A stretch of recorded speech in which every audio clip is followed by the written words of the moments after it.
আসসালামু আলাইকুম রাসেল ভাই। আসসালামু আলাইকুম লিসেনার্স, আশা করি সবাই ভালো আছেন। এই মুহূর্তে যে স্টোরিটি আমি আপনাদের সাথে শেয়ার করতে যাচ্ছি, এটি রাজবাড়ী জেলার গোয়ালন্দ উপজেলার নবগ্রাম ইউনিয়নের আতর চেয়ারম্যান ঘাট বাজারে একটি লাশ পাওয়া যায়। সেই লাশকে কেন্দ্র করে একটি ঘটনা ঘটেছিল। সেই ঘটনাটি আমি আপনাদের সাথে এখন শেয়ার করতে যাচ্ছি। ঘটনাটির সময় ২০২০ সাল। আর লাশ কালাম ভাইয়ের প্রকৃত নাম আসলে মোহাম্মদ আবুল কালাম। উনি গোয়ালন্দ উপজেলার বিভিন্ন ধরনের বিশেষ করে যে লাশগুলো বা যে মানুষগুলো অপমৃত্যু হয় যাদের, এই সমস্ত লাশগুলো মানে নিয়ে আসার জন্য পুলিশ এই কালাম ভাইকে খবর দেন। কালাম ভাই সেই লাশগুলো সংগ্রহ করে এবং রাজবাড়িতে নিয়ে যায়। রাজবাড়িতে নিয়ে যাওয়ার পর সেটা পোস্টমর্টেম করার পরে আবার এই লাশগুলো তাদের পরিবারকে বুঝিয়ে দেওয়া হয়। এটি উনি মাঝে মাঝে করেন, তবে এটি কিন্তু ওনার একমাত্র পেশা নয়। উনি ওই গোয়ালন্দ বাজারের কাছে জামতলা নামে একটা জায়গা আছে। এই জামতলা এই জায়গাতে ওনার একটা চায়ের দোকান রয়েছে। অসাধারণ সুন্দর চা বানানোর হাত ওনার। আমি নিজেও সে চা খেয়েছি এবং আমাদের কয়েকজন লিসেনার্সও ওনার পরিচয় পাওয়ার পর ওনার সাথে দেখা করেছেন, ওনার হাতে চা খেয়েছেন, যেটা উনি আমাকে পরবর্তীতে বলেছেন। তো যাই হোক, ২০২০ সালের কোনো এক সকালে হঠাৎ করে গোয়ালন্দ থানার ওসি সাহেব কালাম ভাইকে ফোন করেন, একটি লাশ আনতে যেতে হবে। এটি উপজেলার নবগ্রাম ইউনিয়নের আতর চেয়ারম্যান ঘাট বাজারে। তো আতর চেয়ারম্যান ঘাট বাজারে যাওয়ার জন্য ছোট্ট একটি নদী পার হতে হয়। আসলে এটা নদী না, এটাকে নালা বলতে হবে। কারণ হচ্ছে পদ্মা নদীর বিভিন্ন ছোট ছোট মানে যখন বর্ষাকাল থাকে তখন ছোট ছোট নালার মতো সৃষ্টি হয় পানি বেশি থাকার কারণে। নর্মালি যখন শুকনো মৌসুম থাকে তখন সেখানে পায়ে হেঁটে, মোটরসাইকেলে, কখনো কখনো পিক আপ বা নসিমন করিমন এগুলো নিয়েও চলে যাওয়া যায়। তো যেহেতু তখন বর্ষাকাল ছিল, এই জন্য সে তখন গাড়ি নিয়ে সরাসরি যাওয়ার সুযোগ নেই। কালাম ভাইয়ের একটি পিক আপ আছে, যে পিক আপে উনি মাঝে মধ্যে এই লাশগুলো নিয়ে রাজবাড়ি লাশ কাটা ঘরে নিয়ে যান এবং আবার সেই লাশগুলো নিয়ে এসে তাদের পরিবারকে বুঝিয়ে দেন। তো ওসি সাহেবের ফোন পেয়ে তিনি তার ওই পিক আপটি নিয়ে এবং আরো যেই পুলিশের অন্য সদস্য যারা ছিল তারাও তাদের গাড়ি নিয়ে আতর চেয়ারম্যান ঘাট বাজারের দিকে যেতে থাকেন।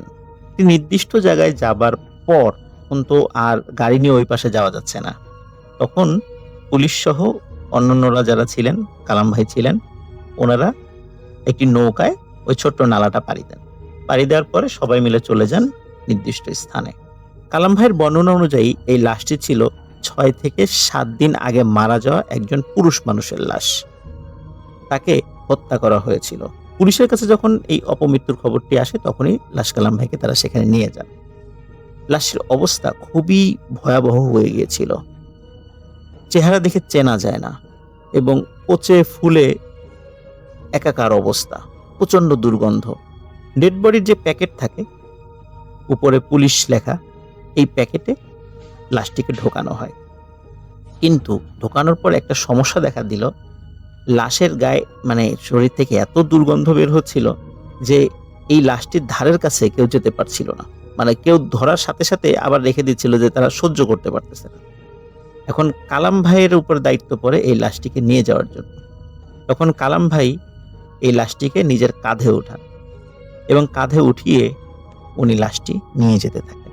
যখন লাশটি উনি কাঁধে নিয়ে পুলিশ সহ ওই ঘাটে আবার চলে আসেন, ঘাটে কিন্তু অনেকগুলো ট্রলার ছিল, কিন্তু কোনো ট্রলারই এই লাশ টানতে রাজি হয় না। সবাই বলে এই তো অল্প একটু, তো সামান্য একটু, এতটুকু পার করে দাও। কিন্তু কোনো ট্রলার যে মাঝিরা যারা ছিল, যে বোটম্যান ছিল, তারা বলে যে না, আমরা ট্রলারে লাশ টানি না। পুলিশরা যখন দেখলো যে কোনো ট্রলার মানে রাজি হচ্ছে না, সেখানকার যারা মাঝিরা রাজি হচ্ছে না, তখন এই মাঝিদেরকে পুলিশরা ধমকাতে থাকেন যাতে করে তারা ভয় পেয়ে নিয়ে যায়। কিন্তু ফল হয় উল্টো। এই ট্রলারে থাকা মাঝিরা মোটর স্টার্ট দিয়ে ট্রলার সেখান থেকে নিয়ে অন্যদিকে চলে যায়। সেখানে কোনো ট্রলার আর ছিল না বললেই চলে। একটি ট্রলার শুধু ছিল। এই ট্রলারের মালিক বা যিনি মাঝি ওই সময় যারা ছিলেন, তার সাথে আবার কালাম ভাইয়ের খুব সম্পর্ক ভালো ছিল। কালাম ভাই খুব অনুনয় বিনয় করেন যে ভাই আপনি এটা নিয়ে চলেন। আর পুলিশও যখন দেখে যে না, মানে ধমক দিয়ে লাভ হয়নি, তখন তারাও বেশ নরম সুরে তাকে রাজি করায়। সে রাজি হয়। লাশটিকে নিয়ে সবাই নদী পার হয়। নদী পার হওয়ার পরে কালাম ভাইয়ের পিকআপে লাশটিকে তোলা হয় এবং কালাম ভাই রাজবাড়িতে চলে যান। রাজবাড়ি লাশ কাটা ঘরে পোস্টমর্টেম করার পরে আবার একই জায়গায় ফিরে আসেন এবং একই ট্রলারে নিয়ে গিয়ে ওই লাশটি তার পরিবারকে বুঝিয়ে দেন। দাফন-কাফন শেষ হয়। কালাম ভাই সারাটা দিন এই লাশ নিয়ে ব্যস্ত ছিলেন। ওই দিন বাড়িতে ফিরতে তার বেশ রাত হয়ে যায়। রাত প্রায় 10টা কি 10:30 হয়ে যায়। উনি বাড়িতে ফিরে গোসল করে, খাওয়া-দাওয়া করে, এশার নামাজ পড়ে শুয়ে পড়েন। রাত তখন প্রায় 1টা কি 1:30 আনুমানিক। উনি আমাকে এক্সাক্ট সময় বলতে পারেননি, আনুমানিক একটা সময় বলেছিলেন। উনি বলছেন হঠাৎ দরজায় টোকার শব্দ। ঠক, ঠক, ঠক, ঠক শব্দ করে বলছে, "কালাম ভাই বাড়িতে আছেন? কালাম ভাই?" তখন কালাম ভাই কিন্তু একদম ঘুম চলে আসছে, কারণ সারাটা দিন উনার অনেক পরিশ্রম হয়েছে। তো কালাম ভাই ভিতর থেকে বলে ওঠে, "কে?" তখন বাইরে থেকে বলে ওঠে, "আমি।" কালাম ভাই বলে ওঠে, "আমি কে?" তখন বাইরে থেকে ওই কণ্ঠস্বরটি বলে ওঠে, "আমাকে চিনতে পারছেন না? আমাকেই তো নিয়ে আজকে সারাদিন ব্যস্ত ছিলেন। আমাকেই তো টানাটানি করলেন। আমি এসেছি আপনার সাথে দেখা করতে।" তখন কালাম ভাই চিন্তা করেন, এত রাত্রে কে এই রসিকতা করছে? কাকে নিয়ে আজকে সারাদিন ব্যস্ত ছিলাম? উনি আসলে মানে বিষয়টা বুঝতে পারছেন না শুরুর দিকে। তখন বলে যে, "কে রে তুই? কাকে নিয়ে সারাদিন ব্যস্ত ছিলাম?" তখন ওই কণ্ঠস্বরটি বলে ওঠে, "আজকে সারাটা দিন যে লাশ নিয়ে ব্যস্ত ছিলেন, আমিই সেই লাশ। আপনার সাথে আমি দেখা করতে এসেছি।" কালাম ভাই তখন খুব বিরক্ত হন। চিন্তা করেন, এত রাত্রে আমার সাথে রসিকতা করার জন্য কে আসলো এখানে? তার স্ত্রী তখন কিন্তু এই কথোপকথন শুনছে, বাইরের ওই শব্দ তিনিও শুনছিলেন। তারও ঘুম ভেঙে যায়। তখন কালাম ভাই বলেন যে, "তুমি থাকো", তার স্ত্রীকে বলে যে, "তুমি থাকো, আমি দেখে আসি বাইরে আসলে কে আমাকে ডাকাডাকি করে। এত রাত্রে কে ডিস্টার্ব করে আমাকে? কে এই রসিকতা করছে, ঠাট্টা মশকরা করছে?" তখন কালাম ভাই দরজা খুলে বাইরে বের হন। তিনি শুরুতে বাইরে কাউকে দেখতে পান না। কিন্তু বাইরে কাউকে দেখতে না পেলেও উনার বাড়ির উঠোনে অদ্ভুত একটি জিনিস দেখতে পান। উনি দেখেন উঠোনের উপরে, মানে শূন্যের উপরে প্রায় 12-13 হাত উঁচুতে একটি কালো মেঘের মতো দেখা যাচ্ছে। মেঘ যেমন আমরা আকাশে দেখি, তুলোর মতো দেখা যায়। আবার কালো মেঘ যেমন দেখা যায়, ঠিক এরকম কালো মেঘ, মেঘের একটা টুকরো উঠোনের উপরে ভাসছে শূন্যের উপরে। এবং উনি ১ম এ দেখে চিন্তা করেছে যে, আচ্ছা আমি কি ঠিক দেখছি নাকি মানে ঘুম থেকে আধো ঘুম আধো জাগ্রত অবস্থায় এখন আছি। এই অবস্থা আমি চোখে ভুল দেখছি। কিন্তু উনি দেখেন যে উনি ঠিকই দেখছেন। হঠাৎ ওই মেঘের মধ্য থেকে একটি আওয়াজ ভেসে আসে, "এই কালাম, এদিকে আয়।" কালাম ভাই তখন তার শরীরের সমস্ত শক্তি হারিয়ে ফেলেন। কালাম ভাই কিন্তু এমনিতে অনেক সাহসী একজন মানুষ। কারণ উনি রাত নাই, দিন নাই যেভাবে লাশ টানেন, সাহস না থাকলে এটা সম্ভব নয়। আরো একটি বিষয় বলে রাখি, কালাম ভাই কিন্তু কোনো ধরনের কোনো নেশা করেন না। উনি চমৎকার একজন মানুষ, খুব ভালো একজন মানুষ, নামাজ কালাম পড়েন। উনি কোনো ধরনের নেশা করে লাশ টানেন না। তো যার কারণে এলাকায় ওনার একটা খুব ভালো নামডাক আছে। কিন্তু যেহেতু এক নামে চেনার জন্য কালাম নামে আরো অনেকেই আছে, এইজন্য সবাই তাকে লাশ কালাম নামে চেনে। তো উনি তো মানে চিন্তা করেছে যে কি ব্যাপার? এভাবে আমাকে ভিতর থেকে ডাকছে। তো উনি আসলে খুব ভয় পেয়েছেন ওই সময়। এমনিতে কখনো লাশ টানাটানি করতে গিয়ে ভয় না পেলেও ওই সময় উনি মারাত্মক ভয় পান। তখন হঠাৎ উনি আরো দেখেন যে ওই মেঘের ভেতর থেকে কিছু একটা জিনিস বাইরে বের হয়ে আসছে এবং উনার ঘরের বারান্দায় কিন্তু লাইট ছিল এবং লাইটের আলো ছিল। এমনটা নয় যে অন্ধকারে বা চাঁদের আলোতে উনি দেখছেন, বিষয়টা এরকম নয়। উনি ওই লাইটের আলোতে স্পষ্ট দেখতে পাচ্ছেন যে যেই জিনিসটি ওই মেঘের মধ্য থেকে বের হয়ে এসেছে সেটি আর কেউ নয়, সত্যি আজকে যে লাশটি নিয়ে উনি সারাটা দিন কাটিয়েছেন, টানা হেচড়া করেছেন, এটি সেই লাশ। ওই লাশটি আস্তে আস্তে কালাম ভাইয়ের কাছে চলে আসে, কিন্তু কালাম ভাই তার শরীরের সমস্ত শক্তি হারিয়ে ফেলেন। উনি সেখান থেকে দৌড়িয়ে পালাতেও পারছেন না, নড়াচড়াও করতে পারছেন না, শুধু এক দৃষ্টিতে তাকিয়ে আছেন। ওই অবয়বটি তার যত কাছে আসছে তত ভয় পান উনি, এবং একটা সময় আর উনি ওনার সেন্স ধরে রাখতে পারেননি, অজ্ঞান হয়ে পড়ে যান। ওদিকে ঘরের ভেতর থেকে তার স্ত্রী চিন্তা করে কি ব্যাপার, 5-7 মিনিট হয়ে যাচ্ছে, কোনো সারা শব্দ নাই। উনি আবার দেখার জন্য ঘরের বাইরে বের হন। ঘরের বাইরে বের হয়ে দেখেন কালাম ভাই উঠোনের উপর অচেতন অবস্থায় পড়ে আছে।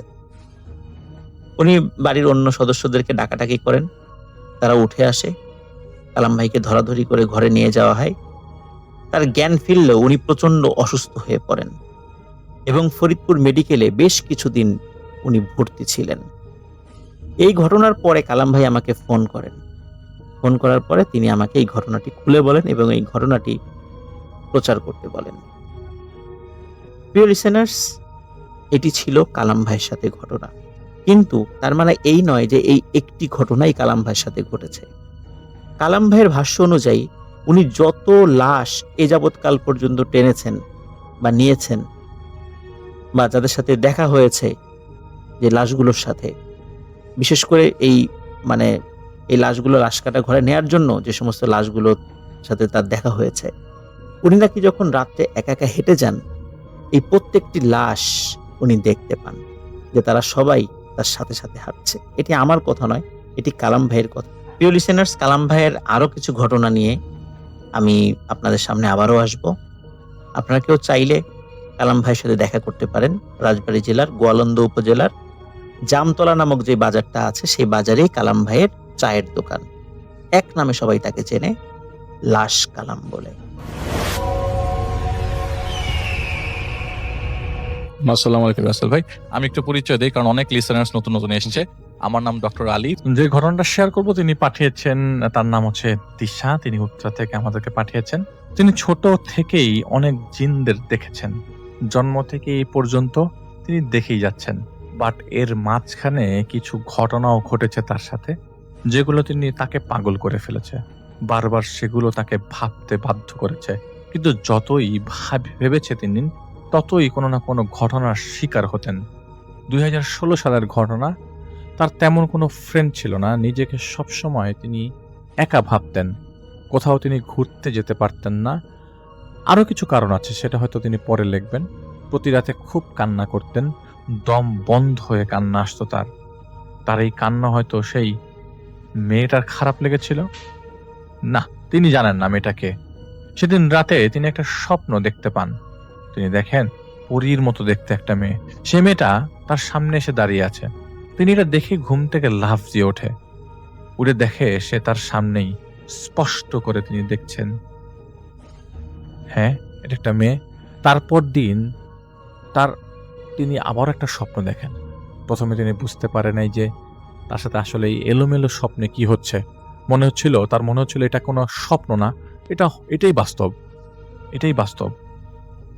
তিনি আরেকজনের পিঠে চড়ে আকাশে উঠছিল। নিচে তাকাতেই তিনি দেখেন পাহাড়, ঝর্ণার কত কি, এর সাথে একটা কালো ডানা দেখেন তিনি খেয়াল করেন তিনি যার পিঠে চড়ছিল সে তার দিকে ঘুরেছে, শরীর পুরো লোমে ভরা, পুরোটাই কালো। তার তখন ওই অবস্থায় ভালো লাগছিল, এবং তিনি যেই ড্রেস পরে, যে কাপড় পরে ঘুমিয়েছিলেন সেই কাপড়ই পরা ছিলেন তিনি। তারপর তিনি ঘুমিয়ে যান। ঘুম ভাঙে সকাল 6টায়, স্কুল যাবার সময় ছিল, অ্যালার্ম দেওয়া ছিল সকাল 6:30টায়, কিন্তু সে আগের থেকেই ঘুম থেকে উঠে যায় এবং ওঠার পর বেশ ফ্রেশ লাগছিল তার। তিনি উঠে স্কুলে যাওয়ার জন্য রেডি হয়ে চলে যায় এবং এসব ভুলে যায়, মানে ইন দ্য মিন টাইম তিনি ভুলে যান। সেদিন আবার রাতে ঘুমানোর পর তিনি দেখেন তিনি আবারও কারো পিঠে চড়েছেন এবং কারো পিঠে চড়ে কোথাও যাচ্ছেন। এবার তিনি নিচে দেখেন, তাকিয়ে নিচে শুধু পানি আর পানি, আর কিছু উঁচু উঁচু পাথর। সমুদ্রের যেমন কোরাল থাকে সেরকম কোরাল টাইপের পাথর উঁচু উঁচু। তিনি খেয়াল করেন যে তিনি এবার যেন একটু ডিফারেন্ট এলাকায় যাচ্ছেন। যার পিঠে তিনি ছিলেন সে তার দিকে মাথাটা ঘুরায়। তিনি চমকে যায়। এ তো মানুষের মতো ফেস না, চোখগুলো শুধু মানুষের মতো, বাকি সব দেখতে কাকের মতো, কারণ পুরো শরীর এবং ডানা কালো ছিল।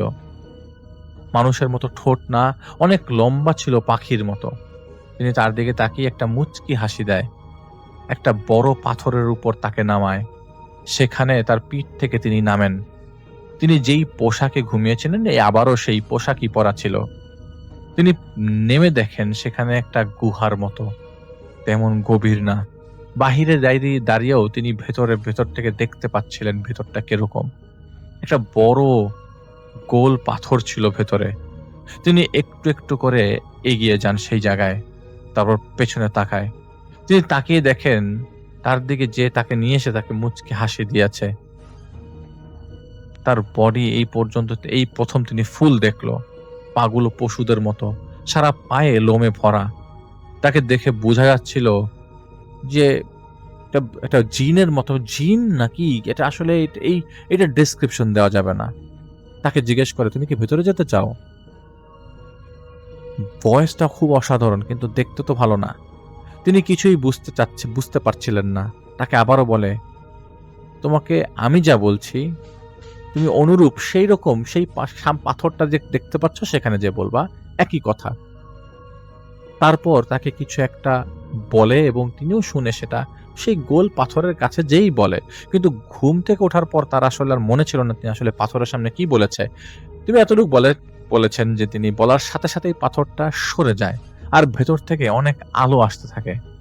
তিনি ভেতরে ঢোকে, যা দেখেন তা অসাধারণ। এটা আরেক দুনিয়া, নীল আকাশ, সবুজ আর সবুজ। সামনের দিকে এগিয়ে যাচ্ছিলেন তিনি। একটু উঁচু ছিল জায়গাটা। তিনি অনেক কাছে যেতেই দেখেন সেখানে অসংখ্য পাখি গান গাইছে আকাশে উড়ে উড়ে এবং আকাশে উড়ে বেড়াচ্ছে। তিনি আরেকটু ভালো করে দেখতে যান এবং দেখেন এগুলো পাখি ছিল না, সেই জিনদের মতো দেখতে ছিল। ওদের শরীরটাও লোমে। জিন কেন, এই এন্টিটি তো আসলে মানুষের হতে পারে না। ওদের শরীরও লোমে, একদম লোমে ভরা, ডানা ছিল এবং তিনি সবকিছু দেখছে কিন্তু বুঝতে পারছিল না যে আসলে তিনি কি দেখছে। সব এলোমেলো জিনিস, তিনি ভাবতেই পারছেন না এগুলো জিন। তিনি ভয় পাচ্ছিল, কিন্তু তিনি দেখেন সেখানে ছোট বাচ্চারাও খেলা করছে, সবাই খুশি। খুব প্রাণবন্ত একটা এরিয়া, ছোটাছুটি করছিল। আর একজন লোক নিচে দাঁড়িয়েছিল, তাদেরকে বলছিল, যা তোমরা উড়ো, ডানা মেলে আকাশে উড়ো। তারপর তিনি ওই বাচ্চাগুলোর পেছন পেছন যায়, তাদের সামনে পড়ে যায়, হঠাৎ করে তাদের সামনে পড়ে যায় এবং সেই লোকটা যে অর্ডার দিচ্ছিল তোমরা উড়ো, সে তার সামনে দেখতেই লোকটার হাসি থেমে যায়। তিনি কথা বলতে চাইছিল কিন্তু সেই লোকটা তাকে রাগ দেখাচ্ছিল, একটা সময় ধমক দিল। আর যারা ওই মুহূর্তে যেসব পাখিরা গান গাইছিল তারা থেমে গেল এবং সবাইকে থামতে বলল সে। এবার তার দিকে সে তাকায়, সেই লোক তাকায়। আকাশে যারা ছিল একে একে সবাই নিচে নেমে আসার সারি সারি ভাবে সবাই দাঁড়িয়ে যায়। মনে হচ্ছে একটা বিশাল বড় সংসদ টাইপের মিটিং। তিনি একে বলে যে, তুই এখানে কি করছিস, এখানে কিভাবে আসলি? তো যিনি আমাদেরকে ঘটনা পাঠিয়েছেন তিনি চুপ হয়ে গেছে। তারপর যেই বাহনটা তাকে নিয়ে এসছে সে বলছিল, উনি আমার পেছনেই ছিল, আমি ওকে নিয়ে আসছি। সেই লোকটা বলল, তোর এত বড় সাহস, তোমার এত বড় সাহস, তুমি একজন মানুষকে এখানে আমাদের দেশে নিয়ে এসছো কেন, তাও আবার আমার অনুমতি ছাড়া? সে রাগে গড়গড় করছিল, বলছিল, আমি কি হই তুমি জানো তো এখানে নাকি? আমার অনুমতি ছাড়া কেন নিয়ে আসছো এখানে ওকে? এবার আসো, রানীর কাছে আসো, জবাবদিহি করতে হবে তোমাকে। তো ওই যিনি আমাদেরকে ঘটনা পাঠিয়েছেন তিনি দাঁড়িয়ে দাঁড়িয়ে সব শুনছিল। এটা সুন্দর পরিবেশ ছিল, সেটা কেমন একটা কালো একটা পরিবেশ হয়ে গেছে। সবাই তার দিকে কেমন একটা অহেতুক দৃষ্টিতে তাকাচ্ছিল, খুব অজানা এক অলৌকিক দৃষ্টিতে তাকাচ্ছিল। তারপর সেখান থেকে তাকে রানীর কাছে নিয়ে যাওয়া হয়। একটু উঁচু জায়গা, বড় বড় গাছ, একজন মহিলা দাঁড়িয়ে আছে, দেখতে মানুষের মতোই, কোনো লোম নাই কিন্তু ডানা আছে। আর রানী সে ঘুরেছিল তার দিকে, তার সামনের দিকে ছিল না, উল্টো হয়ে ঘুরেছিল। চুলগুলো কালো লম্বা, তিনি শুধু তার পেছনটাই দেখতে পাচ্ছিল। এরপর সেই জিনটা তার নামে অভিযোগ করলো। এতে রেগে গিয়ে সেই জিনটা এক পর্যায়ে কেঁদে দিল যে তাকে নিয়ে আসছে, আর বলতে লাগলো, ওই জিন বলছিল, যিনি উল্টা হয়েছিল, তিনি বলছে এখানে মানুষ কেন আসবে, মানুষদের কারণে আমরা কত বিপদে পড়েছি, আমি এখানকার নেতা, আর এখানে এই মেয়েটাকে এখান থেকে বের করে তাকে ফিরিয়ে দিয়ে আসতে বলেন। এই রানীকে বলছে যে তাকে ফিরিয়ে দিয়ে আসতে বলেন, এবং আর যে জিনটা তাকে নিয়ে এসছে তাকে তুমি ওকে ওর জায়গায় ফেরত দিয়ে আসো। তো রানী তারপরে আদেশ দেয় যে হ্যাঁ, যা ওকে দেশে ফেরত দিয়ে আসো, এখানে ওর কোনো কাজ নেই। এরপর ওই যে জিনটা তাকে নিয়ে এসছে, যে ডানার মতো জিনটা তাকে নিয়ে আসছে, তাকে বললো যে আসো, আমাদের এখান থেকে যেতে হবে, এবং তার মাথায় হাত রাখলো, এবং মাথায় হাত রাখার পর তিনি অজ্ঞান হয়ে যান। এরপর আর তার কিছু মনে নাই। চোখ খুলে দেখেন তিনি বিছানায়, স্বাভাবিক দুনিয়া। উঠে বসেন, তার তখনও সবকিছু মনে ছিল, আর চারপাশ ঘোরের মতো লাগছিল। তিনি সবকিছু দেখতে লাগলেন, চিন্তা করতে লাগলেন, এটা স্বপ্ন হতে পারে না। আর স্বপ্ন হলে তিনি ঘুম থেকে জাগবে, ঘুমের লেশ থাকবে, তিনি ওই মুহূর্তে তিনি ঘুমিয়েছিলেন না, এটাও তিনি বুঝতে পেরেছেন। এসব সাত পাঁচ চিন্তা করতে লাগলেন। একটা সময় পাশে মোবাইল ছিল, তিনি দেখেন তিনি ঘেমে পুরো ভিজে, একবার অবস্থা খারাপ। তিনি এমন অবস্থা যে তার দেরি হয়ে গেছে, স্কুলে যেতে দেরি হয়ে যায়, কারণ তিনি লেট করে ফেলেছেন। এসব চিন্তা করতে করতে তারপর তিনি স্কুলে চলে যায়। রাতে যখন আবার তিনি ঘুমাতে যায়, এসব ভেবেই খারাপ লাগছিল তার, কারণ এই কয়েকদিন যাবত তার এইসব জিনিসই তাকে ভাবাচ্ছিল। আসলে মানুষকে ভাবানোর ভাবার অথবা মানুষের চিন্তা করার কোনো মানে এটা বলা যায় যে চিন্তা করার কোনো নির্দিষ্ট টাইম নাই। কোনো কিছু অহেতুক দেখলে আপনি চিন্তা করবেন। তারপর তার স্কুলে ওই তো একজন রাতের জন্য, তারপর তিনি যখন রাতে ঘুমাতে যান, তিনি চিন্তা করেন আবারও, ভাবলেন সকালে প্রবলেম হবে, ক্লাস করতে পারবে না, তাই তিনি রাতে 3টার পরে ঘুমান, যাতে তিনি না ঘুমালে, তিনি ঘুমাতে গেলে তো স্বপ্নে চলে যায়, এরকম জিনিস দেখছেন, তাই তিনি ঘুমাচ্ছিলেন না। তো ওই দিন রাতে যেহেতু 3টার পরে তিনি ঘুমিয়েছেন, আর কোনো কিছু হয় নাই, এবং সকালে তিনি আবারও ভাবতে লাগেন এসব, কিন্তু এরপর আর কিছু হয় নাই। কিছুদিন তিনি অনেক লেট করে ঘুমাতেন, যাতে ওরা কিছু করতে না পারে। তো রাতে দোয়া পরে ঘুমাতেন, এবং ওই পর থেকে সবসময় দোয়া পরে ঘুমাতেন, কিন্তু প্রতিদিন এমনভাবে ঘুমালে ঘুম পুরো হয় না। আর এই ঘটনা কিছুদিন পর তিনি রাতে আগের মতো এই ঘটনার পর থেকে আর আগের মতো ঘুমাতে পারছিল না। তো চেষ্টা করে করে তিনি আগের মতো ঘুমানোর ট্রাই করছিলেন। হঠাৎ করেই মাঝরাতে উঠে যান তিনি। হঠাৎ তার বেডের পাশে জানালা, তো তিনি দেখেন জানালা ভেদ করে একটা উজ্জ্বল আলো, সাদা আলো ঘরে ঢুকে, আর সাথে সাথে আলোটা অনেক বড় হতে লাগে, অনেক উজ্জ্বল হতে লাগে। এরপর আর কিছু মনে নেই, তবে যতটুকু মনে আছে তিনি চোখ খুলে দেখতে পেয়েছেন তিনি মাটিতে পড়ে আছেন। তো তিনি যখন উঠে দাঁড়ান, চারপাশ দেখেন, একটা উঁচু জায়গার মধ্যে তিনি পড়েছিলেন, এবং তিনি সামনে তাকাতে দেখেন একটা বিশাল বড় ঝর্ণা, দুই পাশ উঁচু, মাঝখান দিয়ে ঝর্ণাটা পানি বয়ে যাচ্ছে। তিনি শব্দ শুনতে পাচ্ছিলেন, পেছন থেকে তার কাঁধে কেউ হাত দেয়, এবং তিনি ঘুরে তাকান, দেখেন একটা মেয়ে। এই মেয়েকে তিনি চেনেন। তিনি দেখে হাসি দেন এবং বলেন, আমার সাথে আসো। ওই মেয়ের সাথে তিনি যান, ওই মেয়ের সাথে তিনি অনেক কথা বলেন, কিন্তু সেটা ঘুম থেকে উঠে পড়ে আর তার মনে নাই। এমন প্রায় হতো তার সাথে, প্রায় সময় রাতে এসে তাকে নিয়ে যেত, কিন্তু এক রাতে অন্য ঘটনা। ঘুমের ঘরে চোখ খুলে তিনি দেখেন সেই আলোটা তা আবার এসছে, কিন্তু এবার তার রুমে আগে থেকে একজন উপস্থিত ছিল। রুম পুরো অন্ধকার ছিল, ওই আলোটা আসলেই তার রুম আলোকিত হতো। আর ওই আলোর মধ্যেই তিনি দেখেন ঘরে তার খাটের পাশে কেউ দাঁড়িয়ে আছে। ওই মেয়েটা তার কাছে আসতে চেয়েছিল, কিন্তু পারছিল না। তিনি পুরো অবশ হয়েছিলেন, আর দেখছিলেন আর শুনছিলেন দুইজন মিলে, ওইখানে আরো একজন উপস্থিত ছিল, তারা দুজন মিলে অনেকটা ঝগড়ার মতো করছে। কেউ বলছে যাব না, কেউ বলছে সরে যা, আমি যাব। কিন্তু ওই মেয়েটাকে কেউ ধাক্কা দেয়, এবং সাথে সাথে সেটা মিলে যায়। এরপর আর তার কিছু মনে ছিল না, এবং সকালে উঠেই তিনি প্রায় সময় যেভাবে যেরকম কিছু মনে করতেন সেরকমই তিনি মনে করেছিলেন। এরপর অনেক দিন সেই মেয়েকে তিনি দেখেন নাই, কিন্তু দেখেছেন আরো খারাপ কিছু, যেগুলো তিনি আমাদেরকে শেয়ার করেননি। 7 বছর আগের কথা। আমার ছেলের বয়স তখন মাত্র 1 বছর। আমার স্বামী একজন কাপড়ের ব্যবসায়ী, এজন্য মাঝে মাঝে তাকে কয়েকদিনের জন্য বাড়ির বাইরে থাকতে হতো। আমার শ্বশুরবাড়ি গ্রামের তাদের বড় ছেলের কাছে থাকে, সুতরাং মাঝে মাঝে আমাকেও তাদের বাড়িতে থাকতে হতো। আমাদের প্রতিবেশীর মধ্যে একজনের সাথে আমাদের সম্পর্ক খুব একটা ভালো ছিল না। তার বৃদ্ধা মা আমাকে দেখলেই কেমন যেন রেগে যেতেন। আমার বাচ্চা হবার পর আমার শাশুড়িকে বলেছিলেন আমি নাকি ডাইনি, আমাকে আর আমার বাচ্চাকে যেন দূর করে দেয়। এ কথা জানার পরে আমি তাদের সাথে অনেক ঝগড়া করি। তারপর থেকে আমাকে দেখলেই তিনি অন্যদিকে চলে যেতেন। ওনাদের কথা বলছি কেননা এই ঘটনার মূল কারণ ছিলেন তারাই। সেবার আমার স্বামী কাজের জন্য বাংলাদেশে গিয়েছিলেন।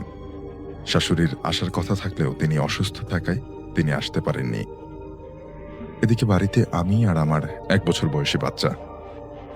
এলাকার চোর ডাকাতের উপদ্রবও অনেক।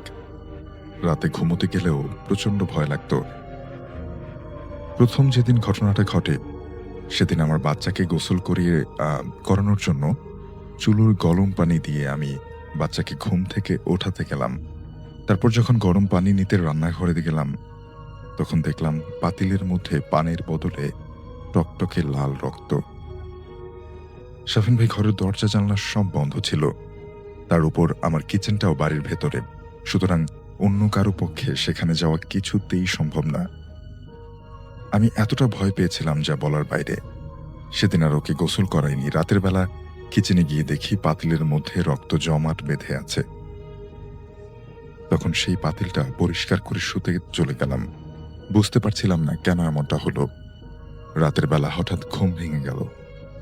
চোখ মেলে তাকিয়ে অন্ধকারে প্রথম কিছুই বুঝতে পারিনি। তারপর বুঝতে পারলাম আমার পেট অনেক ব্যথা করছে, খুব খিদে পেয়েছে। লাইট জ্বালিয়ে ফ্রিজ থেকে কয়েকটা ফল বের করে খেলাম। তারপর আবার শুয়ে পড়লাম। চোখে যখন ঘুম আসি আসি করছে, ঠিক তখন একটা শব্দে আমি চমকে উঠলাম। আমার মনে হলো যেন আমাদের পাশের ঘরে হাঁটাহাঁটি করছে কেউ। আমার গলা কিছুটা শুকিয়ে গেল। শুকনো গলায় জিজ্ঞেস করলাম, কে ওখানে? যদিও আমি জানি ওখানে কারো থাকার কথা না। কোনো সাড়াও পেলাম না। ধীরে ধীরে শব্দটা ঘর থেকে বেরিয়ে বারান্দায় চলে এলো। তারপর কিছুক্ষণ সবকিছু নিস্তব্ধ। আর তারপর হঠাৎই আমার ঘরের দরজায় টোকা। আমার হার্টবিট তখন বন্ধ হবার জোগাড়। বেশ জোরে জোরে 3 বার টোকা পড়ল। আর তারপর আবার সবকিছু শান্ত। আমি আমার বাচ্চাটাকে জড়িয়ে ধরে গুটিসুটি মেরে শুয়ে রইলাম। সে রাতে আর কোনো ঘটনা ঘটেনি, কিন্তু এর পরদিন যা ঘটে তাতে আমি এতটাই ঘাবড়ে যাই যে আমার বাড়িতে ফোন করে আমার মাকে আসার জন্য বলি।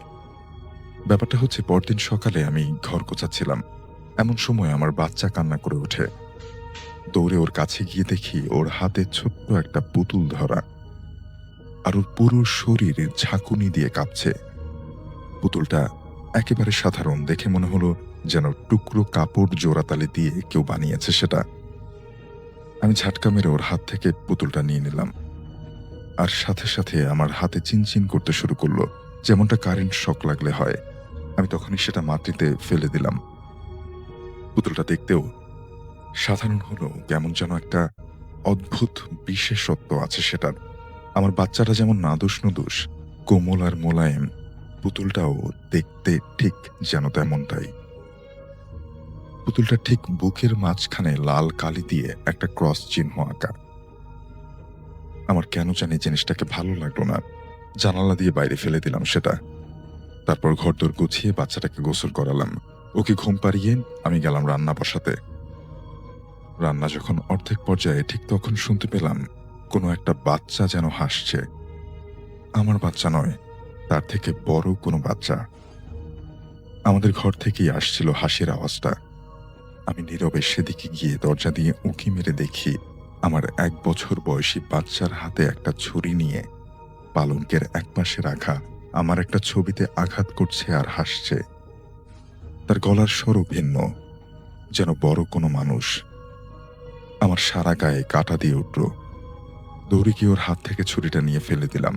তখন আমার বাচ্চা এক অদ্ভুত ভঙ্গি করে আমার দিকে এক দৃষ্টিতে তাকিয়ে রইল, যে দৃষ্টির বিবরণ দেওয়া আমার পক্ষে সম্ভব না। আমার 1 বছর বয়সী বাচ্চা যে কথাও বলতে পারে না, হাঁটতেও পারে না, তার এমন আচরণে আমি বেশ ভীতু হয়ে পড়লাম। ওকে নিয়ে বাড়ি থেকে বাইরে বেরিয়ে এলাম। ঠিক যখনই আমি বাড়ির আঙিনা থেকে বেরোলাম, অমনি আমার বাচ্চা চোখ বুঝে আমার কাঁধে ঢলে পড়ল। তারপর আমি আমার মাকে ফোন দিই। মা আসতে আসতে সন্ধ্যা পার হয়ে যায়। মা এলে পরেই আমি বাড়িতে ঢুকি।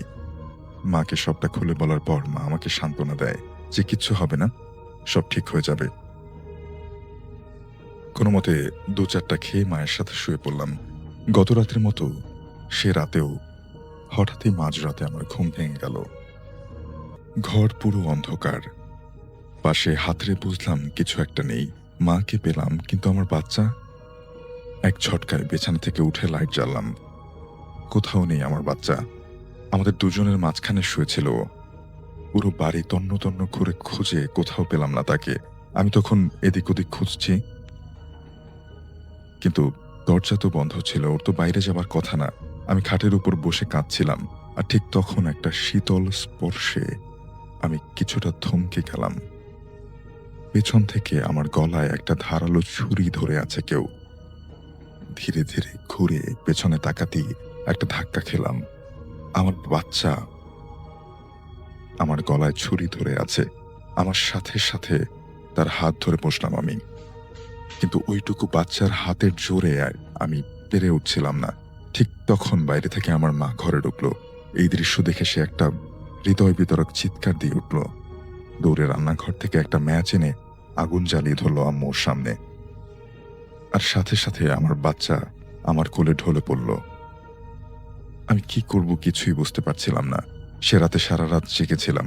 পরদিন ফোনের মাধ্যমে আমার স্বামীকে সবটা জানাই। সে জানায় সে খুব দ্রুতই বাড়ি ফিরছে। সেদিন সকালেই আমার মা আমাকে নিয়ে একজন তান্ত্রিকের কাছে দেখা করে।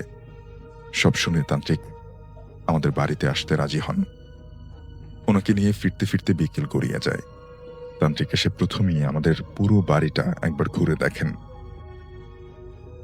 তারপর ঘরে এসে আসন গেড়ে বসেন আর বলেন আমাদের বাড়িতে খুব খারাপ কিছু একটা আছে, তবে এটা এমনিতেই আসেনি, কেউ একজন এটাকে আমাদের উপরে লেলিয়ে দিয়েছে। আজ যদি তিনি না আসতেন তবে রাতেই হয়তো ভয়ানক কিছু একটা ঘটতে পারত। তান্ত্রিকের কথা মতো আমরাও তার সাথে মাটিতে বসলাম। তারপর তিনি হাত জোর করে চোখ বুজে কি যেন সব মন্ত্র পড়লেন। কিছুক্ষণ পরেই আমাদের ঘরের পরিবেশটা কেমন যেন গোমট হয়ে গেল। আমরা ঘামতে শুরু করলাম, আর হঠাৎ একটা শব্দে আমার গায়ে কাঁটা দিয়ে উঠল। মনে হলো কেউ যেন রাগে ফোঁস ফোঁস করতে করতে আমাদের দিকেই এগিয়ে আসছে। আমি মুখ তুলে সামনে তাকালাম, আর ঠিক তখন আমি যা দেখলাম তা দেখার কথা আমি কখনো ভাবতেও পারিনি।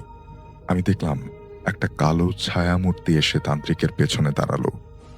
তার শরীর থেকে যেন আগুনের মতো তাপ বেরোচ্ছে। মুহূর্তের মধ্যেই সেই জিনিসটা আমার বাচ্চার উপরে ঝাঁপিয়ে পড়ে অদৃশ্য হয়ে গেল।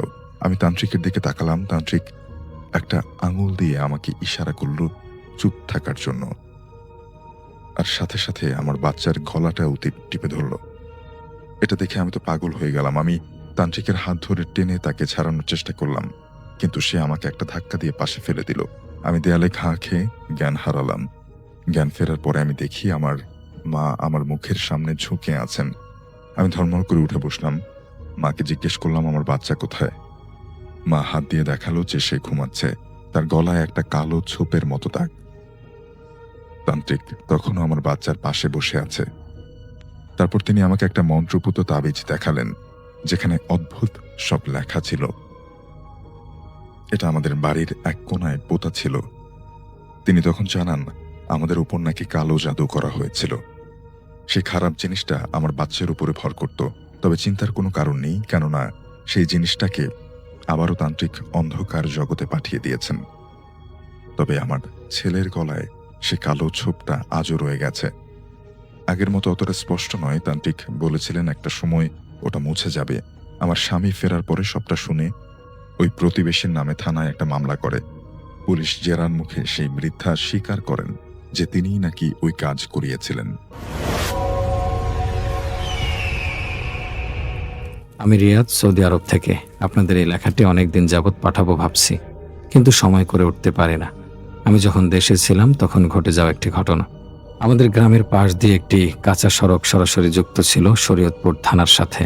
সড়কটা ছিল 3টি গ্রামের কৃষকদের কৃষি জমির মাঝ বরাবর। 1971 সালে মুক্তিযুদ্ধের কোনো এক সময় পাকিস্তানি সৈনিকদের একটি ছোট বাহিনী সেই রাস্তা দিয়ে গ্রামে প্রবেশ করার চেষ্টা চালিয়েছিল, কিন্তু আমাদের গ্রামের সাথে রাস্তাটির সংযোগ সড়কের একটা অংশ কাটা থাকায় তারা গ্রামে প্রবেশ করতে ব্যর্থ হয়। তারা সড়ক বরাবর থানার দিকে এগিয়ে যায় এবং স্বল্প সময়েও তাদের হত্যাযজ্ঞ চালিয়ে যায়। মৃতের সঠিক সংখ্যা কেউ বলতে পারে না, কারণ পাকিস্তানি সৈন্যরা হত্যা শেষে লাশগুলো রাস্তার পাশে একটা গভীর কুয়ার মধ্যে ফেলে দিয়ে যায়। কুয়াটা ছিল একটা হিজল গাছের পাশে। সেই হিজল গাছের আশেপাশে 2-3 মাইল শুধুই কৃষি জমি, কোনো বাড়িঘর নেই। সেই কুয়োর কোনো নিশানা আজও পাওয়া না গেলেও হিজল গাছটা ঠিকই সাক্ষী হয়ে আছে সেই নৃশংস হত্যাযজ্ঞের। এই হিজল গাছ আর কুয়ো নিয়ে অনেক গল্প চালু রয়েছে গ্রামে। রাতের বেলা অনেকেই নাকি এই গাছের পাশ দিয়ে যাওয়ার সময় পানি পানি বলে আর্তনাদ করতে শুনেছে। আজও নাকি হিজল গাছের পাশ দিয়ে আসার সময় মানুষ পথ হারিয়ে ফেলে। হিজল গাছ থেকে গ্রামের দূরত্ব 1/2 মাইলের মতো। শরীয়তপুর থেকে রাতের বেলা বাড়ি ফেরার সময় অশ্লীল কণ্ঠ শুনেছে এমন অনেক মানুষের দেখা পাওয়া যায় গ্রামে। এমনকি রাতের বেলা গ্রামে ফিরতে গিয়ে 1/2 মাইল পথ সারা রাতেও পার হতে পারেনি এমন মানুষও কম নেই গ্রামে। আমি তখন একটা চাকরি করি না বলে বেকার খাটি বলাই ভালো, কারণ কষ্ট যে পরিমাণ করতে হতো বেতন তার ধারে কাছেও ছিল না। কিন্তু অন্য কোথাও চাকরি পাচ্ছিলাম না বলে আমি কষ্টটাই করে যাচ্ছিলাম। সকালে বের হতাম ঋণের টাকা তুলতে, ফিরতাম রাত করে। সম্বল ছিল আমার সাইকেলটা। যে দিনের কথা বলছি সেদিন থানা অফিসে গিয়েছিলাম। সব হিসাব বুঝিয়ে দিয়ে ফিরতে ফিরতে রাত হয়ে গেল। রাত করে এর আগেও ফিরেছি, তাই কোনো কিছু না ভেবে রওনা হয়ে গেলাম। সাইকেল চালাচ্ছি আপন মনে, কোনো দিকে খেয়াল নাই। ডিউভোগ কৃষি জমির মধ্যে ঢোকার আগে শেষ গ্রাম পার হতে দেখি কোনো মানুষের সাড়া শব্দ নেই। বেশ রাত হয়ে গেছে, গ্রামের কারো জেগে থাকার কথা না। এক হাতে টর্চ জ্বালিয়ে রাখতে হচ্ছে বলে সাইকেলের গতি অনেক কম ছিল। হিজুল গাছটার কাছাকাছি এসে হঠাৎ করে কি যেন হলো, কোনো কিছুর সাথে ধাক্কা খেয়ে আমার সাইকেলের নিয়ন্ত্রণ হারিয়ে ফেললাম। হাত থেকে টর্চটাও পড়ে গেল। সাইকেল থেকে নেমে টর্চ উঠালাম, ঠিকই আছে, নষ্ট হয় নাই। আবার সাইকেল চড়ে দ্রুত প্যাডেল চালালাম। আশ্চর্য কাণ্ড, আমি যত জোরেই প্যাডেল চালাতে থাকি সাইকেল মোটেও এগোতে চায় না। ভয় আমি শেষ। শরীরের সবটুকু শক্তি দিয়ে প্যাডেল মারছি, কিন্তু সাইকেল এগোচ্ছে পিঁপড়ার গতিতে। আমি ঘেমে একাকার। কেন জানি মনে হচ্ছে কেউ একজন পিছন থেকে সাইকেল টেনে ধরে আছে, কিন্তু পিছনে তাকানোর মতো সাহস আমার নাই। প্রাণপণের সামনে এগোতে চাইছি। হাতে একটা টর্চ আছে, সেটাও ভুলে গেছি। আবছা আলোয় রাস্তার যেটুকু দেখা যাচ্ছে সেটুক দেখে রাস্তা ধরে আগাচ্ছি। একসময় মনে হলো জ্ঞান হারিয়ে ফেলবো। সাইকেল চালাচ্ছি তো চালাচ্ছি, কতক্ষণ হয়েছে বলতে পারবো না। একসময় মনে হলো আমি মনে হয় খালি খালি সাইকেল চালাচ্ছি, কোনো লাভ হচ্ছে না। যেখানে ছিলাম সেখানেই আছি, কারণ এইটুকু রাস্তা সাইকেল যত ধীরেই যাক পার হতে এত সময় লাগার কথা না। সাথে সাথে মনে পড়ে গেল হিজল গাছ আর কুয়ো নিয়ে শোনা গল্পগুলো। জোর করেও মন থেকে দূর করে দিতে পারতেছি না। সাইকেল কেউ টেনে ধরে আছে, এ বিশ্বাস তখন আমার মনে একেবারে জেগে বসেছে। এবার বাঁচা মরার প্রশ্ন, ভূতের হাতে কি প্রাণ দেব নাকি?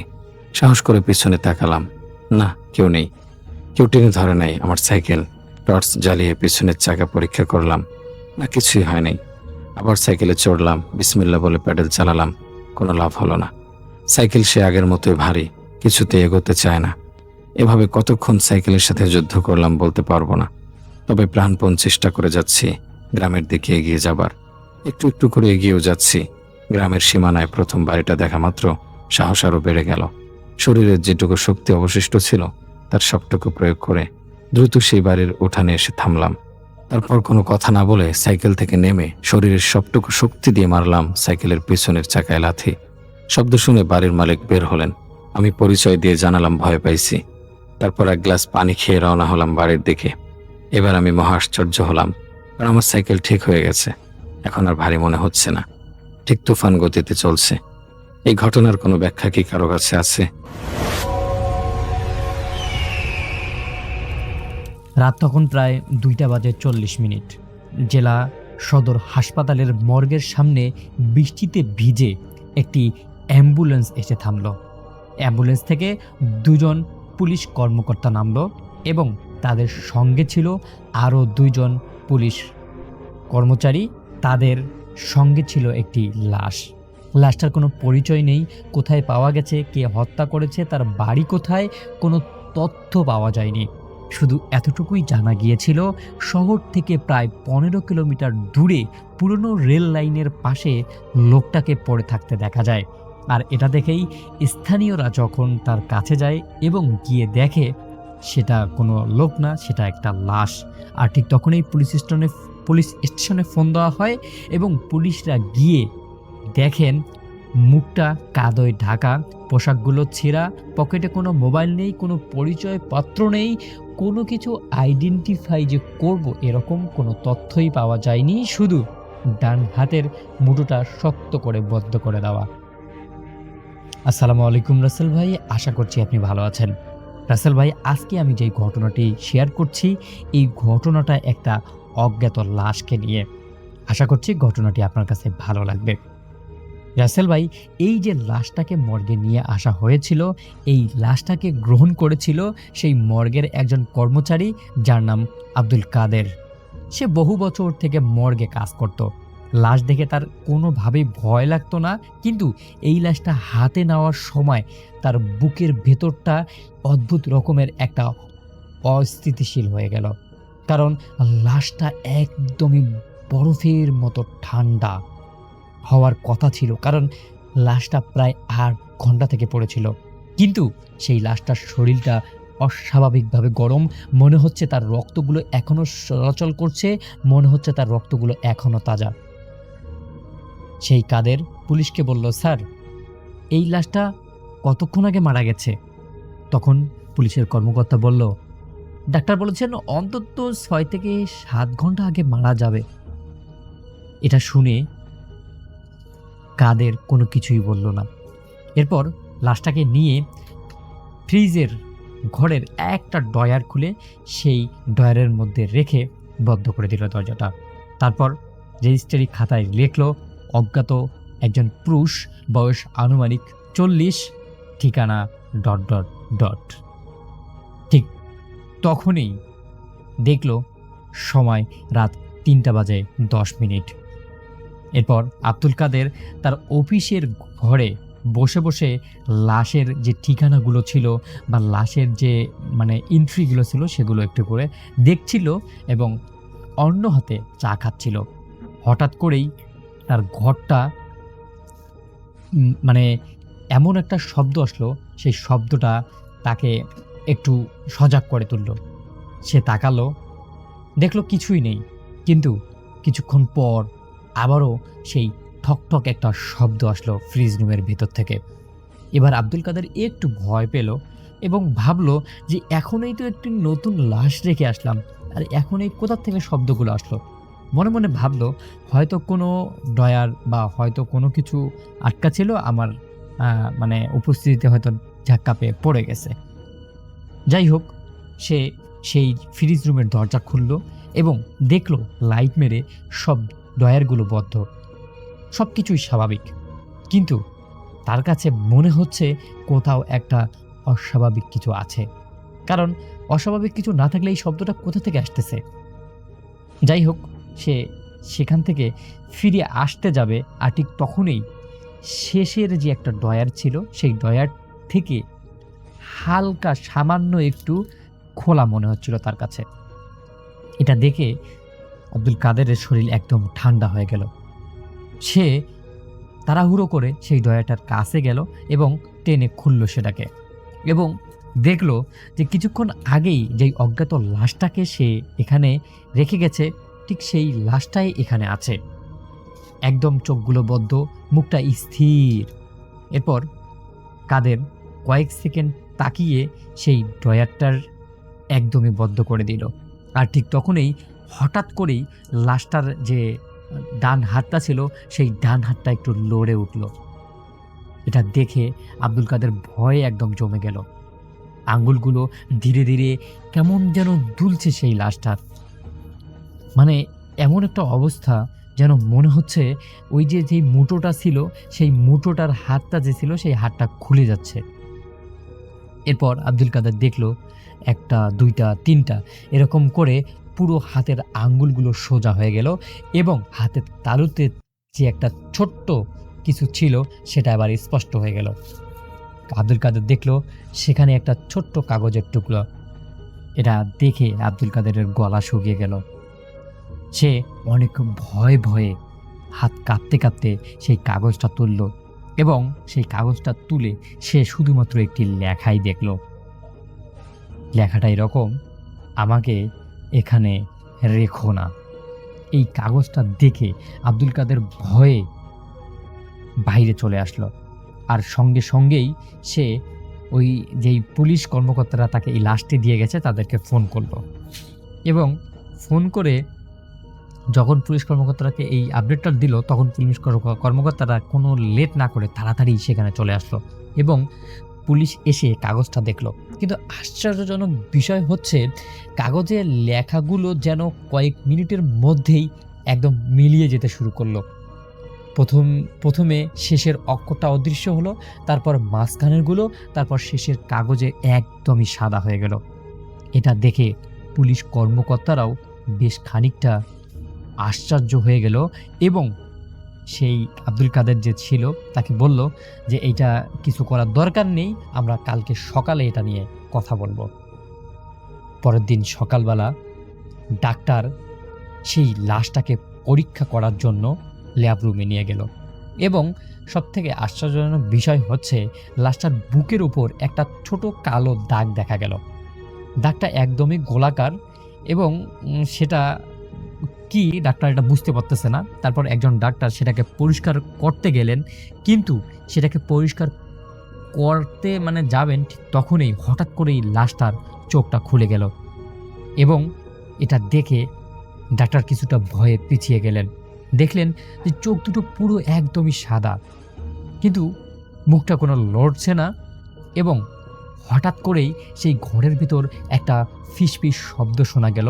শব্দটা ঠিক এরকম, ও আমাকে খুঁজছে।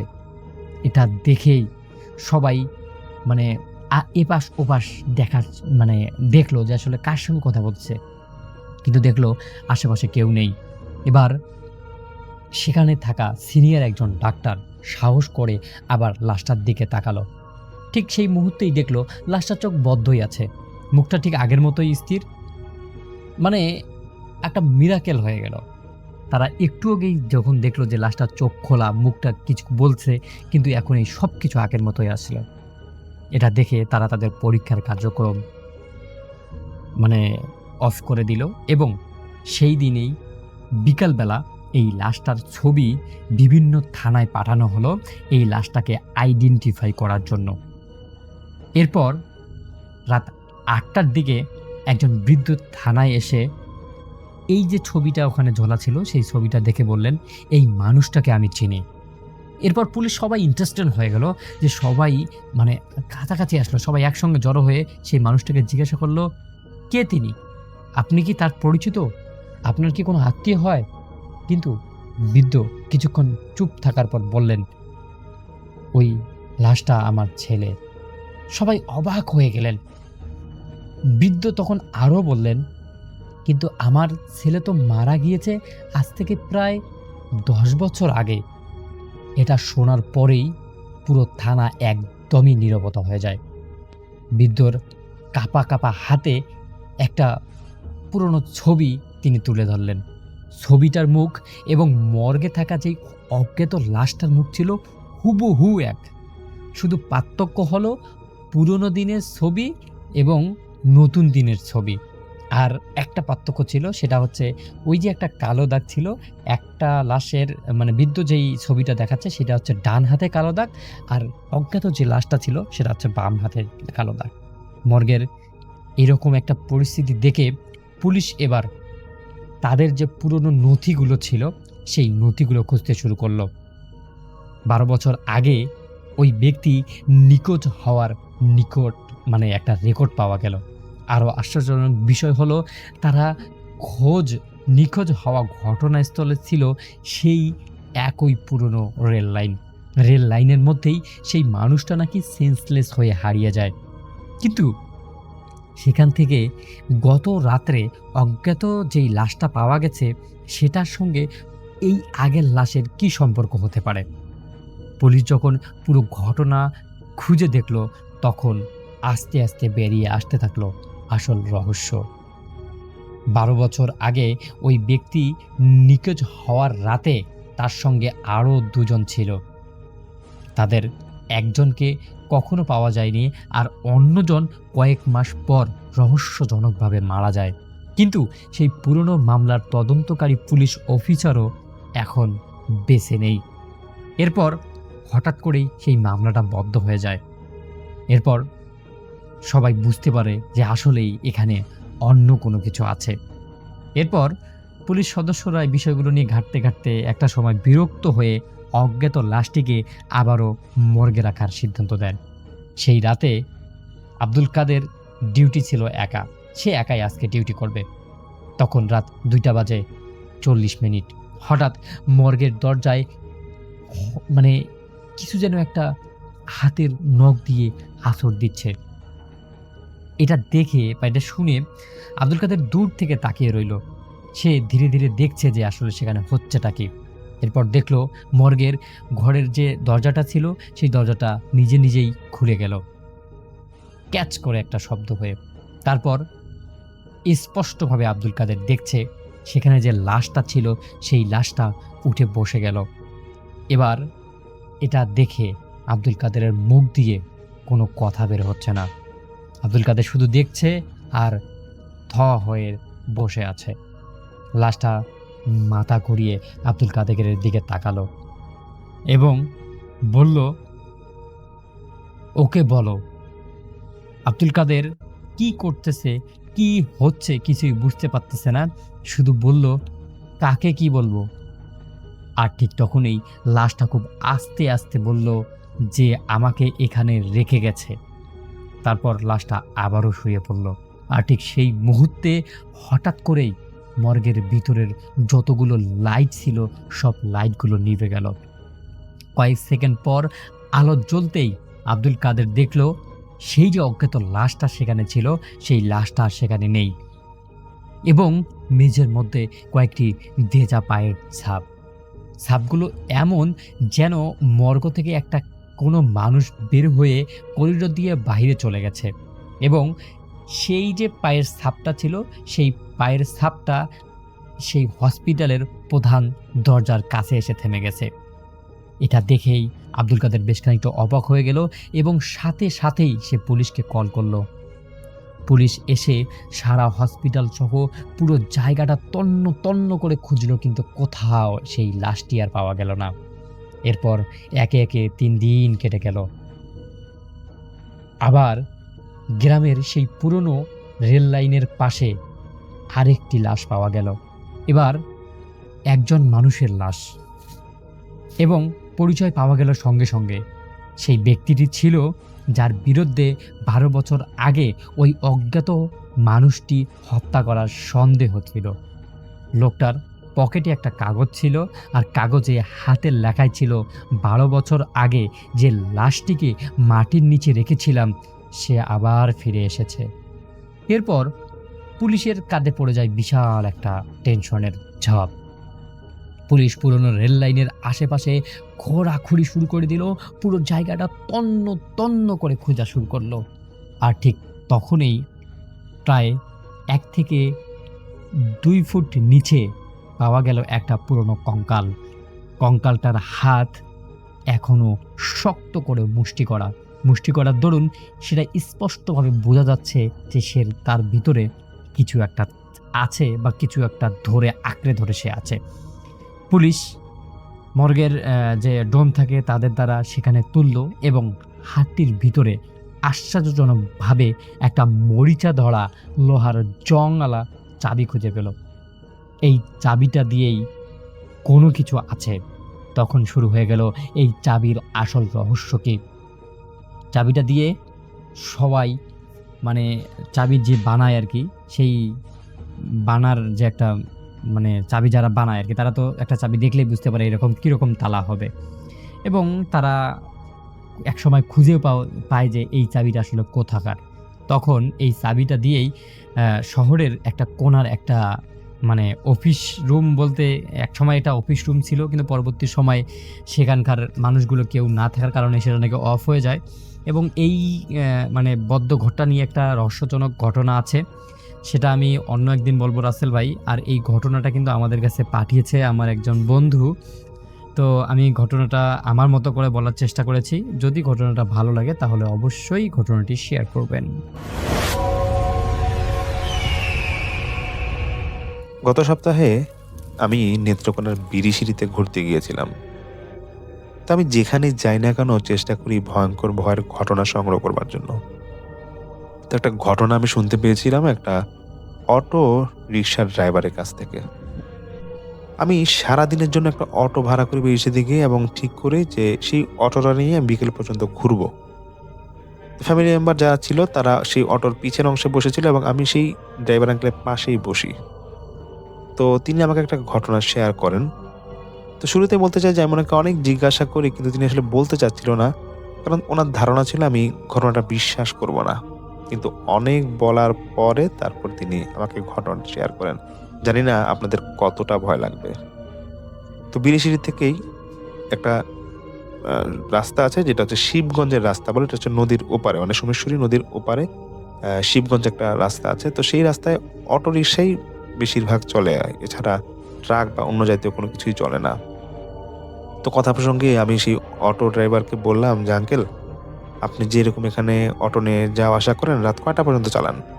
তো উনি বলছে যে মাঝে মাঝে আমি দিনের বেলা চালাই, আর বেশিরভাগ সময় সন্ধ্যার পর আমি চালানো শুরু করি জায়গাটায়, এবং রাত 10-11টা পর্যন্ত চালাই। তো কথা প্রসঙ্গে তিনি আমাকে বলেন যে একটা ঘটনার সাথে ঘটেছিল, যেটা 2019 সালের শীতকালে। তো উনি সেদিন নাকি এরকম বিকেল 5টার দিকে অটো নিয়ে বের হয়।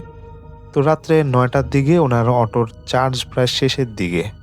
ওনার একটা অভ্যাস ছিল যে ওনার বাড়ি থেকে প্রায় 15 মিনিটের দূরত্বে একটা গ্যারেজ আছে, সেই গ্যারেজে তিনি রাতে অটোটা চার্জ দিয়ে তারপর তিনি আবার তার বাসায় ফিরে আসতেন এবং সকালে তিনি আবার সেই অটোটা নিয়ে আসতেন। তো সেদিনও ব্যতিক্রম ছিল না। তিনি প্রায় রাত্রে এরকম 9:30 কি 10টার দিকে অটোটা নিয়ে সেই গ্যারেজের এখানে যান এবং চার্জ দিয়ে তিনি আবার হেঁটে সেখান থেকে ওনার বাড়ির উদ্দেশ্যে রওনা দিচ্ছিলেন। বাড়িতে হেঁটে আসতে প্রায় 20-25 মিনিটের উপর লাগবে। তো তিনি 5 মিনিট হাঁটার পর প্রচণ্ড কুয়াশা, দেখছেন রাস্তায় কেউ নাই। তো ওনার কেন জানি একটু ভয় ভয় লাগছিল। এই শীতের মধ্যেও ওনার হঠাৎ একটা গরম একটা বাতাস মানে ওনার সামনে দিয়ে গেল। তিনি আচমকা দেখতে পান সামনে চাদর পরে একটা লোক হেঁটে আসছে। যখন ওনার কাছে হেঁটে আসছে তিনি একটা জোরে সালাম দেন।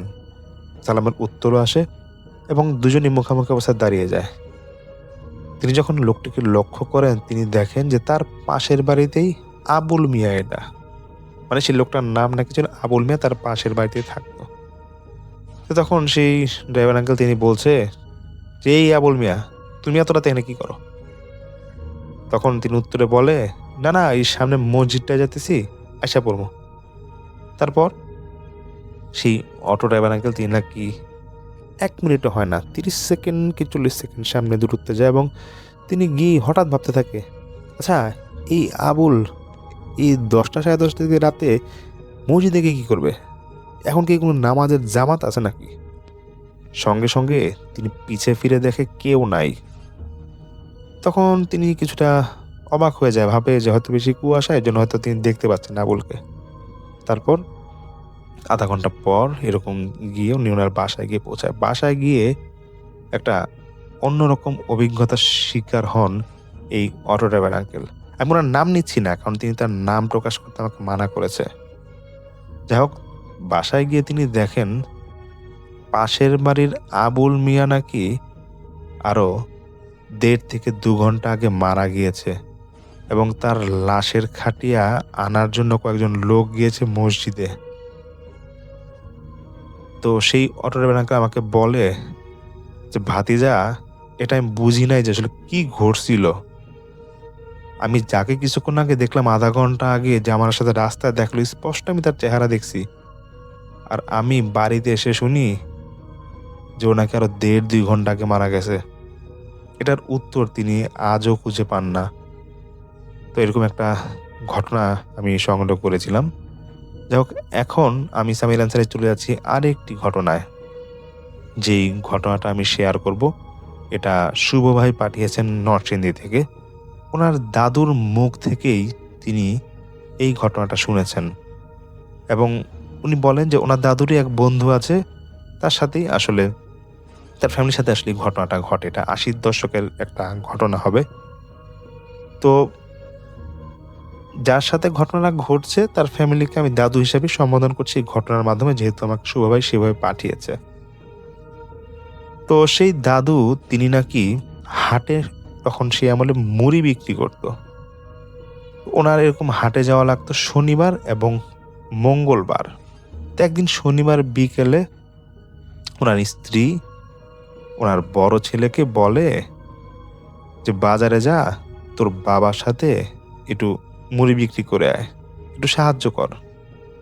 তো এরকম বড় ছেলে নাকি মুড়ি বিক্রি করতে যায় বাবার সাথে এবং মুড়ি বিক্রি করে তারপর সেই দাদু ওনার বাড়ির জন্য হয়তো কিছু মাছ শাক সবজি দিয়ে দেয় এবং দিয়ে বলে যে দেখ, এখানে বড় বড় তাজা শৈল মাছ আছে, তো তুই এই মাছের প্যাকেটটা বাম হাতে নিবি আর সবজির প্যাকেটটা ডান হাতে নিবি, এরপর তুই বাসায় যা। তো তারপর সেই ওনার বড় ছেলে সেটা নিয়ে উনি নাকি কিছুক্ষণ হাঁটাহাঁটি করে এবং হেঁটে বাড়ির কাছাকাছি অবস্থায় যেতে একটা জায়গা ছিল, সেই জায়গাটা নাকি বেশ ঘন গাছপালা থাকে সেখানে এবং সেই জায়গাটা নাকি অনেকে বলে ভালো না। যাই হোক, তো সেখানে একটা তেঁতুল গাছও নাকি ছিল।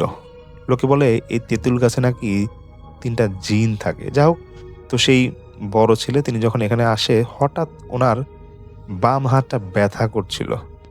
তিনি বাম হাত থেকে ডান হাতে সেই মাছের প্যাকেটটা নেয় এবং সবজির ওই প্যাকেটের ওজনটা একটু কম ছিল দেখে তিনি আবার সেটা বাম হাতে নেয়। যখন তিনি তেঁতুল গাছটা পার হবে তখন পিছন থেকে কেউ যেন ওনাকে ডাক ছিল এবং বলছিল যে ব্যাগটা রাইখা যা, মাছের ব্যাগটা রাইখা যা, এটা নিস না। তখন নাকি সে দাদুর বড় ছেলে বেশ ভয় পেয়ে যায় এবং তিনি একটু জোরে হাঁটা শুরু করে। যখন ১ মিনিট হাঁটার ঠিক একটা পর্যায়ে তিনি মানে ভাবতে থাকে যে কেউ মনে হয় ওনাকে মারলো পিছন দিয়ে। ক্ষণিকের মধ্যে তিনি গালে একটা ব্যথা অনুভব করে। তারপর দৌড়িয়ে তিনি তখন তার বাসায় এসে পড়ে এবং বাসায় এসে তার মাকে বলে যে মা, আমার পিঠটা জ্বলতেছে আর গালটাও জ্বলতেছে। তখন ওনার মা দেখছে যে ওনার গালে কেউ যদি থাপ্পড় মারে আঙ্গুলের ছাপ থাকে সেরকম আঙ্গুলের ছাপ এবং পিঠেও ঠিক একই অবস্থা। ওনার মাকে তিনি সব কথা খুলে বলে এবং ওনার মা পিঠে এবং গালে ওনাদের কিছু ঝাড়ফুঁক দিয়ে মানে তেল পড়া দিয়ে মানে তেল দিয়ে মালিশ করে দেয়। তারপর তো সেই দাদুর বড় ছেলে তিনি ঘুমায় যায় এবং তিনি আসার পরও সব ঘটনা শুনে তো উনি ভাবে যে যদি সিরিয়াস কিছু হয় তাহলে হয়তো কোনো একটা কবিরাজ দেখাবে। সকালে যখন ঘুম থেকে সে দাদুর বড় ছেলে উঠে তখন নাকি তার প্রচণ্ড জ্বর এবং আস্তে আস্তে নাকি খারাপ দিকে যাচ্ছিল। তারপর তড়িঘড়ি করে কবিরাজ আনা হয়। কবিরাজ নাকি এসেই বলে যে আমি কিছুই করতে পারবো না, এই ছেলের তো সর্বনাশ হবে, আর ব্যাগটা তো দিয়ে দিলি পারতা, তোমার কাছে মাছই তো চাইছে, আর কিছু চাইছে। বাড়ির সবাই নাকি এটা শুনে অবাক, কারণ কবিরাজকে নাকি তখন কিছু বলাই হয়নি। কবিরাজ নাকি নিজের থেকে সবকিছু বলে যাচ্ছিল। কিছুক্ষণের মধ্যে কবিরাজ চলে যায় এবং সে বলে যে না, এর চিকিৎসা আমি করতে পারবো না, আর এর অবস্থা খুবই খারাপ, ও বাঁচে কিনা আগে এটা দেখেন। তখন সেই দাদু এবং ওনার পাশের বাড়িতে আরেকজন ছিল আত্মীয়, সেই আত্মীয় মিলে সেই দাদুর বড় ছেলেকে একটা ঠেলা গাড়িতে করে পুরো গ্রাম্য ডাক্তারের কাছে নিয়ে যায়। ডাক্তারের কাছে যেতে যেতেও নাকি প্রায় ২-৩ ঘন্টা সময় লেগে যায়। কিন্তু দাদু চিকিৎসা করা অবস্থায় তখন মারা যায়। দাদুর বড় ছেলে মারা যায়। দাদুর মানে বড় ছেলে চিকিৎসা করা অবস্থায় তো বড় ছেলেটা মারা যায়। তো তারপর নাকি হঠাৎ করে ঝড় বৃষ্টি শুরু হয় এবং দাদু তো পুরো মন ভেঙে যায়। তিনি খুবই কান্নাকাটি শুরু করে। তাও বাড়িতে তখন তো জানানোর মতো কোনো ব্যবস্থা নেই। অনেক কষ্ট করে তখন দাদু ওই ঠেলা গাড়িতে ঠেলে ওর আত্মীয় যে ছিল তাকে নিয়ে ওই ওনার ছেলেটাকে ঠেলা গাড়িতে শোয়ায় পরে এরকম বাড়ির দিকে রওনা দেয় এবং বাড়ির দিকে রওনা দেওয়ার পর তো খুব কান্নাকাটি শুরু হয় বাড়িতে। তারপর ছেলেটাকে দাফন দিয়ে দেওয়া হয় দাফন দিয়ে দেওয়ার পর হঠাৎ রাতে যখন না বাড়ি ফিরে তখন নাকি দমকা বাতাস শুরু হয়। এমন অবস্থা যে টিনের চাল নাকি উড়ে নিয়ে যাবে, এরকম একটা অবস্থা। তার পাশাপাশি ঢিলাঢিলি শুরু হয় সেই বাড়িতে। একদিকে তো নাকি ওনাদের ছেলে মারা গেছে, সবার মন খারাপ, তার পাশে এরকম কিছু অদ্ভুত ঘটনা নাকি ঘটছিল।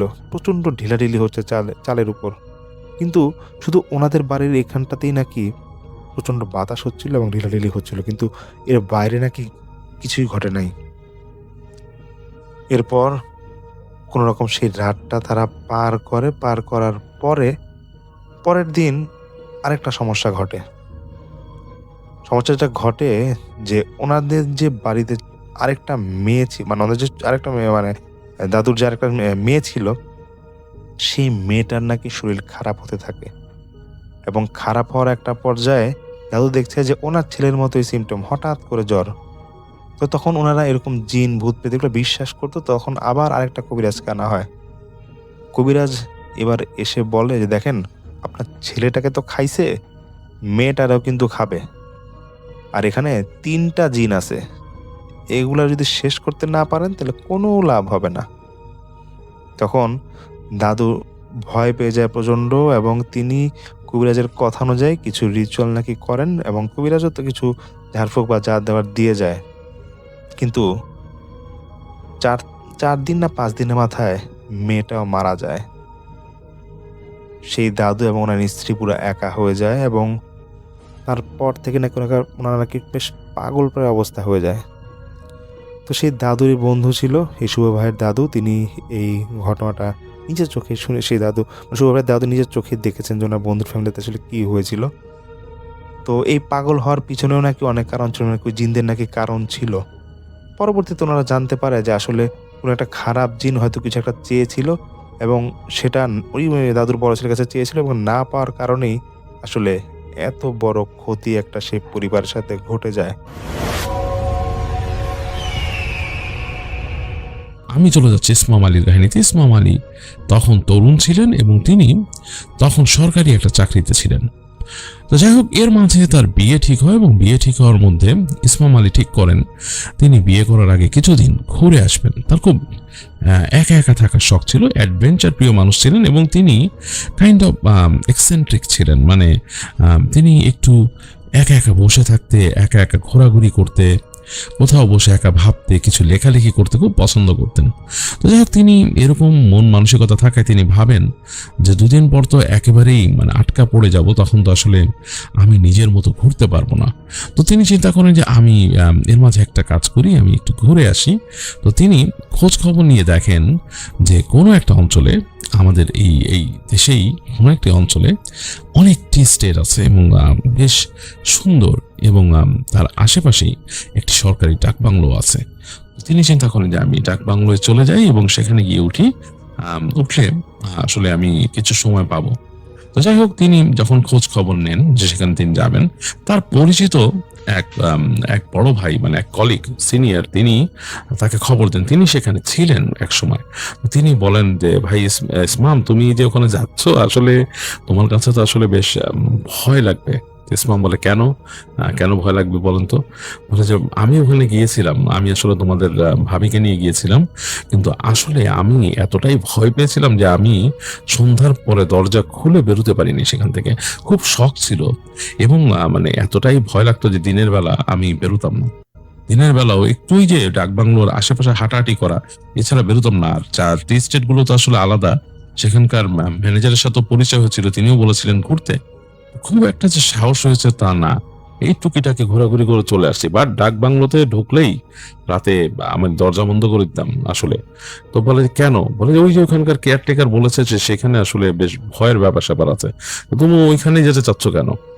ইসমাম আলী বলেন যে আসলে আমি এই জায়গাটাকে বেশ কোয়াইট মনে করেছি এবং আমার খুব শখ ছিল যে চা বাগান এলাকাটা ঘুরে দেখা, মানে যে পাহাড়ি এলাকা যেখানে চা বাগান আছে এবং সেখানকার পরিবেশটা একটু এনজয় করা। বসে থাকা ভাই, আমি একটু ঘুরে আসতে চাই। তো তিনি বলেন যে আচ্ছা তুমি যাও, তুমি তো একা মানুষ এবং তোমার সাহসও বেশি, যাও ঘুরে আসো তুমি। তো ইসমাম আলী এই কিছুটা ইনফরমেশন নিয়ে তিনি কিন্তু আসলে হতাশ হন না, তিনি আর আগ্রহী হয়ে ওঠেন। তিনি দেখেন যে তাদের সেই বড় ভাই কিছু একটা গোপন করেছে তার কাছে মনে হচ্ছিল যে কিছু একটা তার কাছে গোপন করা হয়েছে, কোনো একটা ব্যাপার, খুব অ্যাডভেঞ্চারাস কিছু সেখানে আছে। তো এই আভাস পেয়েই ইসমাম আলী আরো দ্রুত সেখানে চলে যান। তো যাই হোক, তিনি সেখানে চলে যান এবং তিনি যখন সেখানে পৌঁছান সেই দিন অলরেডি দুপুর পার হয়ে গিয়েছে এবং বিকালের দিকে তিনি সেখানে গিয়ে পৌঁছান। বেশ রাস্তাঘাট বেশ কষ্ট করে পার হয়ে সেখানে যান, কারণ তখনকার সময় এত আধুনিক যাতায়াত ব্যবস্থা ছিল না, রাস্তাঘাটও এত ভালো ছিল না। যাই হোক, তিনি সেখানে গিয়ে পৌঁছান দুপুরের পরে। তো সেখানকার কেয়ারটেকারকে যে তিনি পরিচয় দেন ডাক বাংলোয় যে তিনি কে এবং তাকে ব্যবস্থা করে দেন। সেখানে বলেন যে সবচেয়ে মজার ব্যাপার হচ্ছে ডাক বাংলোর সেই আগের তার যে পুরনো তার যে বড় ভাইয়ের কথা অনুযায়ী একই রকম ডাক বাংলোর যে কেয়ারটেকার, সে বলে বাবু আপনি ছাড়া কিন্তু আসলে ডাক বাংলোতে এখন আর কেউ নেই, আপনি একাই থাকছেন, আর সাবধান বাবু, সন্ধ্যার পরে আপনি বাংলো থেকে বেরিয়ে এদিক ওদিকে যাবেন না। তো তখন তিনি জিজ্ঞেস করেন কেন যাবো না, ওইখানে কি সমস্যা? বলে সমস্যা কিছু না, মানে এটা তো আসলে মানে বিশাল চা বাগান এলাকা, এখানে তো আসলে সন্ধ্যার পর বিদ্যুতেরও কোনো ব্যবস্থা থাকে না, আপনি আসলে ভয় পাবেন সেই সময়। বলে যে সব ভয় পাবো, ভয় কিসের ভয়? বলে যে না, অনেকেই চোর ডাকাতের ভয় পায়, ভূতের ভয়ও আছে, অনেকে ভূতের ভয়ও পায়। তিনি বলেন যে ভূতের ভয় পায়, কি ভূতের ভয়? বলে আছে গো, এখানে তো অনেক পুরনো, এই ডাক বাংলো অনেক পুরনো, অনেক কিছুরই ভয় আছে, আপনি আসলে মানে ব্যাপারগুলো বুঝবেন না, একটু সাবধানে থাকবেন এবং আপনি নিজের মতো থাকবেন, রাতের বেলা বেরোনোর দরকার নেই, ভালো তো পক্ষে আপনি এই ডাক বাংলোর বারান্দাতেও আসবেন না, আর আপনি একা আছেন। তো বলে তুমি কোথায় থাকবে? বলে আমি তো এখানে থাকবো না, পিছন দিকে ওই যে রুম আমার কামরা আছে সেখানে আমি থাকবো, রাতের বেলা আসলে আমি ঘুমিয়ে যাই, আমি সন্ধ্যার পর ঘুমিয়ে যাই, আমাকে আপনি ডেকেও ঠিক মতো পাবেন না। তো ইসমাম আলী তখন মানে কিছুটা একটু হতাশও হয়, কারণ তিনি বুঝতে পারেন যে পুরো বাংলোটা আসলে এমন একটা বাংলো যে একটা একতলা বাড়ি, সেখানে বিভিন্ন কামরা আছে, আসলে এই পাশে কিছু কামরা, ওই পাশে কিছু কামরা, এবং সেই বাংলোর ভেতরেই তাদের মোটামুটি ব্যবস্থা আছে সেই সময়কার মানে সিস্টেম অনুযায়ী বা সুবিধা অনুযায়ী, অনেক ভালোই সুবিধা দেওয়া সেখানে। মানে ইসমাম আলী যেখানে থাকছেন সেখানে তিনি একটা বড় রুম পেয়েছেন, তার ভেতরে পেছন দিকে গেলে সেখানে বাথরুম আছে, এবং সেই বাথরুমটা যদিও তখনকার সময় লো কমোড ইউজ হতো এবং সেই অ্যাটাচ বাথরুম, তাও মানে সেই যাওয়া যায় আর কি, ভালোই অবস্থা, বেশ পরিচ্ছন্ন। এবং ইসমাম আলী দেখলেন যে হ্যাঁ, এত সুবিধা থাকা সত্ত্বেও আমার কোনো প্রয়োজন হলে আমি কেয়ারটেকারকে পাবো না, বেশ তার কাছে অস্বস্তি লাগে। এবং মনে হলো এবং পাশেও বড় বড় কামরা আছে তালা মারা, পুরো জায়গাটাতে সে একলা থাকবে, তার কাছে একটু গা ছমছমেই লাগলো। আর সেখানকার বারান্দাটা হচ্ছে টানা বারান্দা, মানে এই মাথাটা ওই মাথা টানা বারান্দা, মানে তিনি দেখলেন তাকিয়ে, এবং সেখানে জায়গাটা তাদের যেই বাংলোটা তিনি উঠেছেন তিনি মাটি থেকে বেশ খানিকটা উপরে, মানে একটা ছোট্ট টিলার মতো আর কি, সেখানে সেই ডাক বাংলোটা, এবং সেখান থেকে তাকালেই কিন্তু মানে চা বাগান দেখা যাচ্ছে, বেশ সুন্দর পরিবেশ।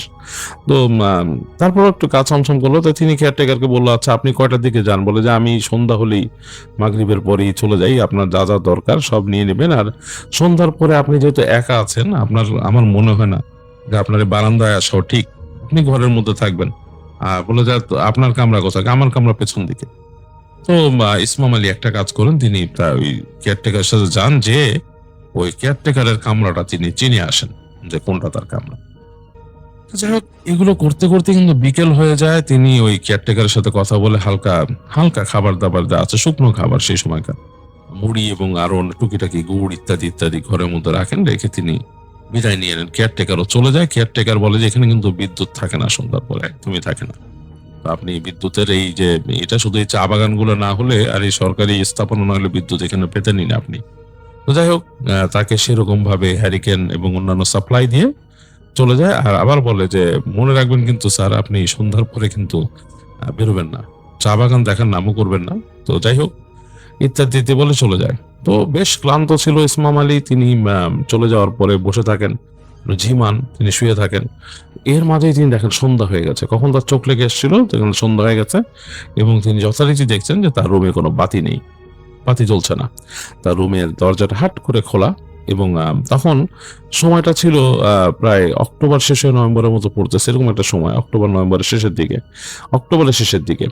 তো দেখা যাচ্ছে যে এই সময়তেই বেশ ঠান্ডা হয়ে গেছে, ঠান্ডা বাতাস ঢুকছে রুমের ভেতরে, এবং ইসমাম আলী কেঁপে উঠছেন। তিনি উঠেই তাড়াতাড়ি দ্রুত তিনি তার রুমের যে দরজা জানালা বন্ধ করে দিলেন, কারণ তার শীত লাগা শুরু করেছে, বেশ বাতাস বইছে। তিনি বুঝতে পারলেন যে অক্টোবরের শেষের দিকেই বাতাস বইছে, মানে বেশ শীত পড়ে এখানে, বোঝাই যাচ্ছে। এবং অন্ধকার ঘর, তিনি তাড়াতাড়ি সেই ওনার ম্যাচ দিয়ে তিনি হ্যারিকেনটা চালালেন। তো রুমের মধ্যে মোটামুটি একটা হালকা আলো হয়ে গেল। তিনি বুঝতে পারলেন যে বিদ্যুৎ আসলেই মোটামুটি ভালো সময়ের জন্য এখানে থাকবে না, এবং আসলেই ওই কেয়ারটেকারের কথা সত্যি। তো একটা যেহেতু সত্যি হয়েছে, পরবর্তী কনসিকুয়েন্সেস গুলো সে মনে রাখার চেষ্টা করলো, যে এই ভৌতিক ভয়ের ব্যাপারগুলো আসলে থাকতে পারে। একবার তিনি মনে করলেন যে আসলে আমি কি ঠিক করলাম নাকি, রাতের বেলা এত বড় একটা বাংলোতে আমি একা একা থাকছি, এসে আসলে কি বা ফান হবে, এখন তো এখানে বিদ্যুৎও নাই, রাতের বেলা কি করব। যাই হোক, প্রাকৃতিক পরিবেশ চারিপাশে শুনছেন, মানে বিভিন্ন শব্দ, ঝিঝি পোকার ডাক ইত্যাদি ইত্যাদি। তো যাই হোক, তিনি চিন্তা করলেন যে আমি দেখি বই টই পড়া যায় কিনা। তো তিনি তার সেই সাথে লাগেজ ঘেটে তিনি বই নিয়ে এসেছিলেন, সে বই বের করলেন, হালকা বই, চটুল বই, মানে পড়ার মতো। তিনি বের করে সেটা রাখলেন এবং তিনি চিন্তা করছেন যে কি করবেন। এদিকে তার হালকা ঘুমও আসছে। তো তিনি বসে বসে বই হাতে নিয়ে নাড়াচাড়া করছেন। তো এই সময় জানালা কিন্তু খুলে রেখেছেন তিনি মাথার কাছে, যাতে বাতাস আসে, হালকা বাতাস যাতে আসে। তো তিনি জানালা দিয়ে দেখতে পেলেন যে বাইরে সুন্দর চাঁদ উঠছে এবং চাঁদের আলো এসে পড়ছে বারান্দায়, এবং চাঁদের আলোটা পরবর্তীতে কিছুক্ষণের মধ্যে এতটাই প্রখর হলো যে একেবারে বিস্তৃত যেই জায়গা সামনে, সেগুলো সব দেখা যাচ্ছে, বেশ ঝকঝক করছে চারিপাশ চাঁদের আলোয়।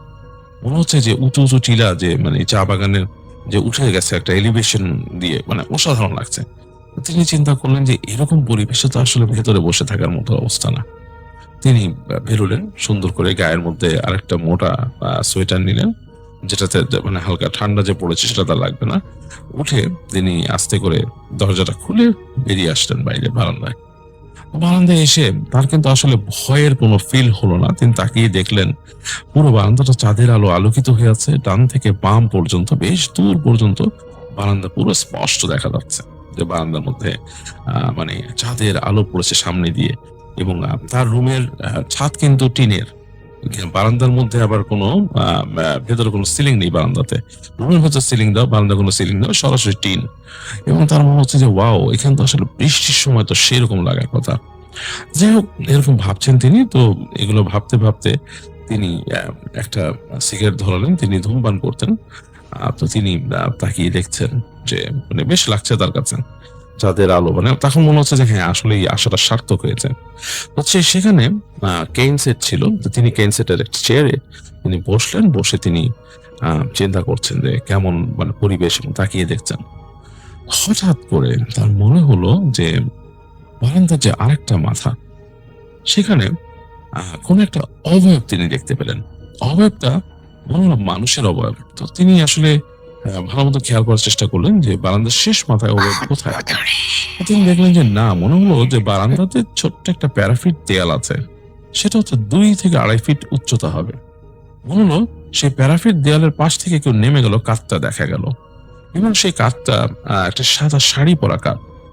তো তার কাছে মনে হলো শাড়ি পরা কোনো নারী, কিন্তু কে, এটা কি কেয়ারটেকারের ওয়াইফ হবে?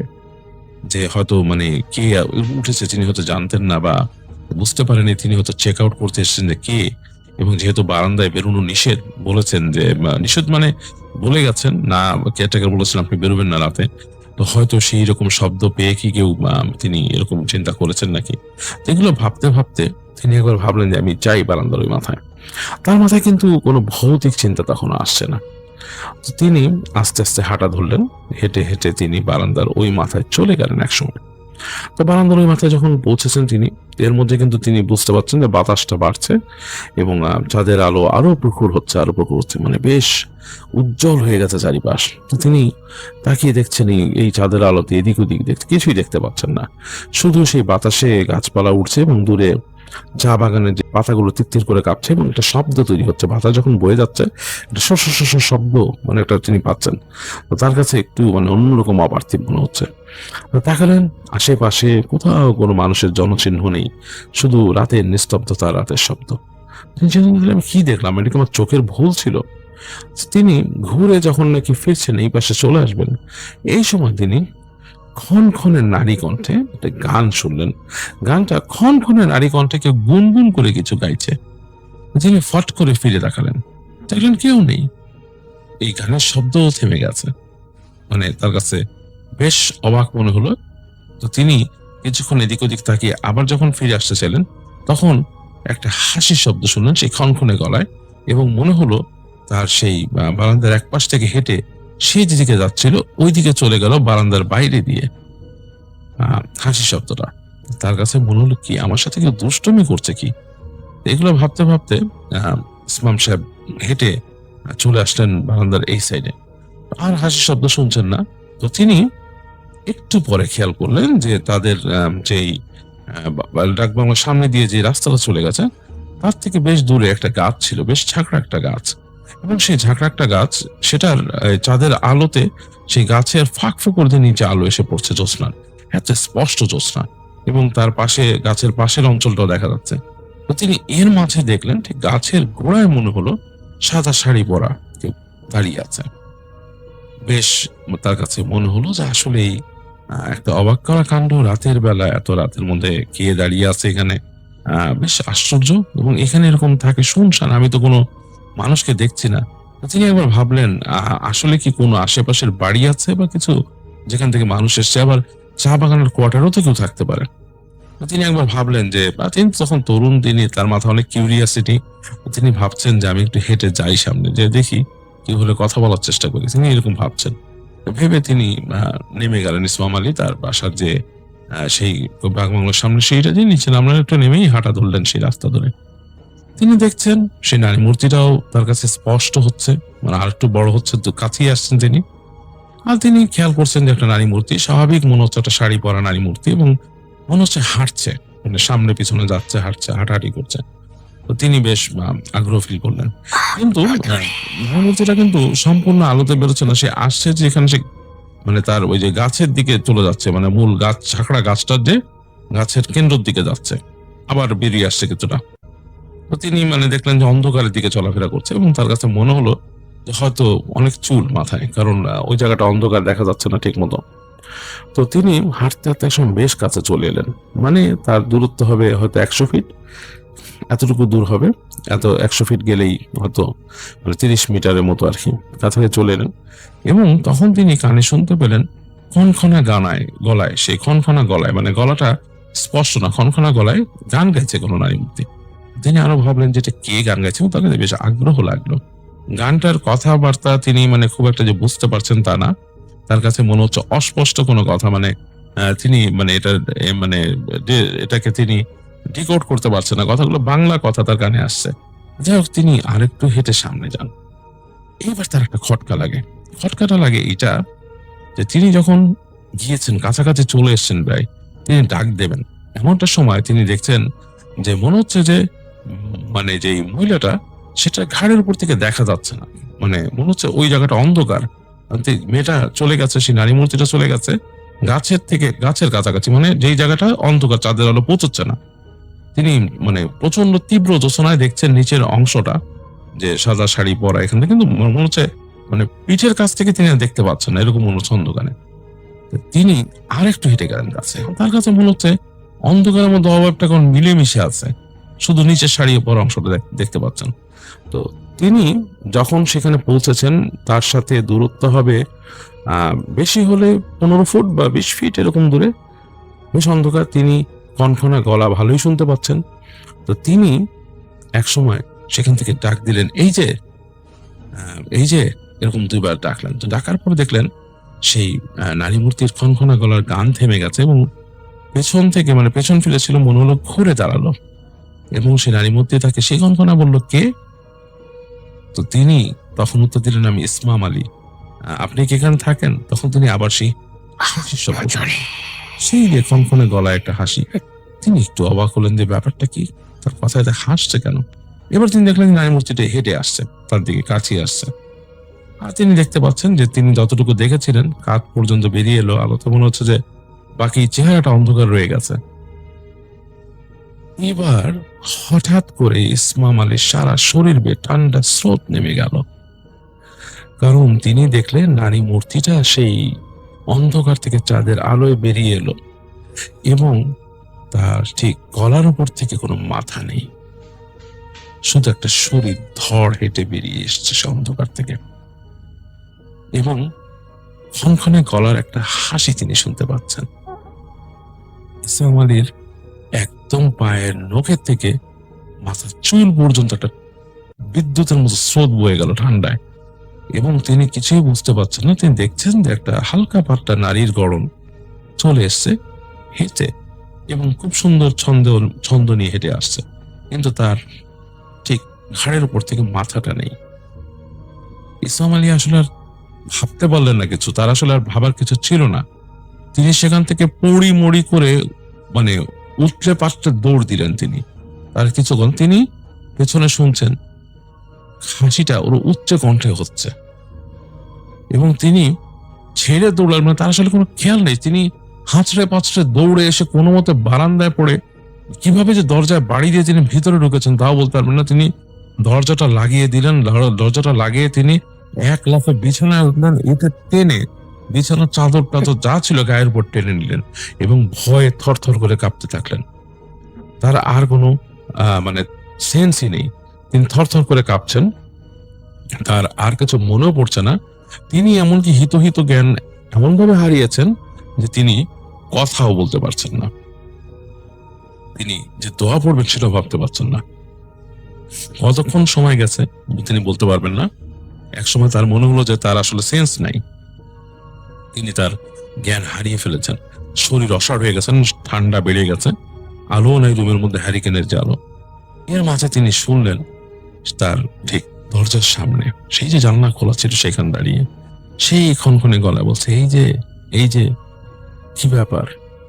তিনি আর কোনো কথা বলতে পারলেন না, তার গলা দিয়ে অস্ফুট শব্দ বেরোচ্ছে, আর কোনো কথা নেই, তার কণ্ঠ দিয়ে অস্ফুট শব্দ বেরোচ্ছে, তিনি কিছুই বলতে পারছেন না। তিনি শুধু গো গো করছেন তিনি ইসমাম আলী, আর কোনো মানে তার মুখ দিয়ে আর কোনো কথাই নেই, তিনি গো গো করছেন। এবং তিনি কিছুক্ষণ পরে শব্দ পেলেন তার রুমের ভিতরে একটা নুপুরের শব্দ, মনে হচ্ছে নুপুর পায়ে হেঁটে আসছে, ছিপ ছিপ ছিপ ছিপ, একদম তার বিছানার পাশে এসে দাঁড়ালো। তিনি সেই ক্ষণক্ষণে গলায় শুনলেন, এই যে কি কথা বলবেন না। ইসমাম আলীর আর কিচ্ছু মনে নেই, তিনি মানে জ্ঞান হারিয়ে ফেলেছেন তখন। তো তার যখন জ্ঞান ফিরল সকালবেলা, তখন দিনের বেলা, এবং তিনি প্রচন্ড দরজার মধ্যে শব্দ হচ্ছে, ধুমধার শব্দ, এই শব্দে তার হুঁশ ফিরল, তিনি মানে জ্ঞান ফিরল, এবং তাকিয়ে দেখছেন দরজা ভেঙে ফেলার উপক্রম, বাইরে থেকে কেয়ারটেকারের মানে শোরগোল, সাথে আরো দু একজন মানুষ আছে। তো তারা প্রায় দরজা ভেঙে ফেলবে। ইসমাম আলী উঠে গেলেন, বিছানা থেকে উঠে দরজা খুললেন, তারা ঢুকলেন। ঢুকে সেই কেয়ারটেকার বলছে, স্যার আপনার কি হয়েছে, আপনি কেন, কি হয়েছে, আপনি দরজা খুলেন না কেন, আমি তো ভয় পেয়ে গেছিলাম, আপনি মানে এখান থেকে জানলা দিয়ে দেখতেছে আপনি কেমন করে পড়ে আসছেন চাদর টাদর গায়ে দিয়ে, ভয়ঙ্কর একটা ব্যাপার। ইসমাম আলী বললো যে আমি ভয় পাইছি কালকে। তো বলে যে কি হয়েছে, আপনি বাইরে ছিলেন বাসার থেকে, না বেরিয়ে না করছি? তখন তিনি বলেন যে হ্যাঁ বেরিয়েছিলাম। বলে এই তো আপনি এর জন্যই ভয় পেয়েছেন, না বেরোলে আর ভয় পাইতেন না এখান থেকে, আর দরজা জানলা লাগাই দিয়ে শুতেন এখানে, আপনাকে ভালো মতন বলছি আমি। ইসমাম আলী বললেন যে ঘটনাটা কি বাবা, বলো তুমি আমাকে, কেন এখানে ভয়ের এই ব্যাপারটা। তো বলবে না। তো এক সময় সেই সাথে যে লোক ছিল তাদের মধ্যে থেকে একজন বলে আসলো, আর দুইজন লোক ছিল কেয়ারটেকার সাথে, আরে স্যার জানেন না আপনি, এখানে তো এই ডাক বাংলোতে এক এরকম ম্যাডাম আসছিল এখানে বেড়াইতে, তো সেখানে তিনি গেছিলেন, এখানে চা বাগানের এখানে ঘুরতেন, তো বেড়াচ্ছেন তিনি, ঘুরছেন, এবং তার সাথে তার সাহেবও ছিল। তো তার সাহেব কোন একটা কারণে বাইরে যায়, ওই দিন তার কাজ পড়ে একটা, তিনি রাতটা একা ছিলেন এখানে। এখানকার কিছু খারাপ মানুষ এসে তাকে মানে হত্যা করে আর কি, তাকে অত্যাচার করে, তাকে হত্যা করে, এবং হত্যা করার পরে তাকে ডিক্যাপিটেট করে ফেলে, তার ধর থেকে মাথা আলাদা করে তার শরীরটা ফেলে রেখে যায় এখানে, এবং তার মাথাটা চা বাগানের মাথায় কোথাও ফেলে দেয়। তো এরপর থেকে অনেকে ভয় পায়, অনেকেই রাতের বেলা এরকম দেখতো তাকে। বেশ অনেকদিন পর থেকে এটা শুরু হয়। অনেকেই তাকে দেখতো এরকম ধর ছাড়া নারী একটা হাঁটতেছে, এবং অনেকেই আবার দেখা গেছে যে চা বাগানের মধ্যেই দেখা যায় একটা মাথা শুধু ভেসে বেড়াচ্ছে চা বাগানের বিভিন্ন জায়গায়। তো এটা অনেকে দেখে, তো মানুষ ভয় পায় বিভিন্ন রকম। আরো অনেক ভূতের কাণ্ড এখানে ঘটে।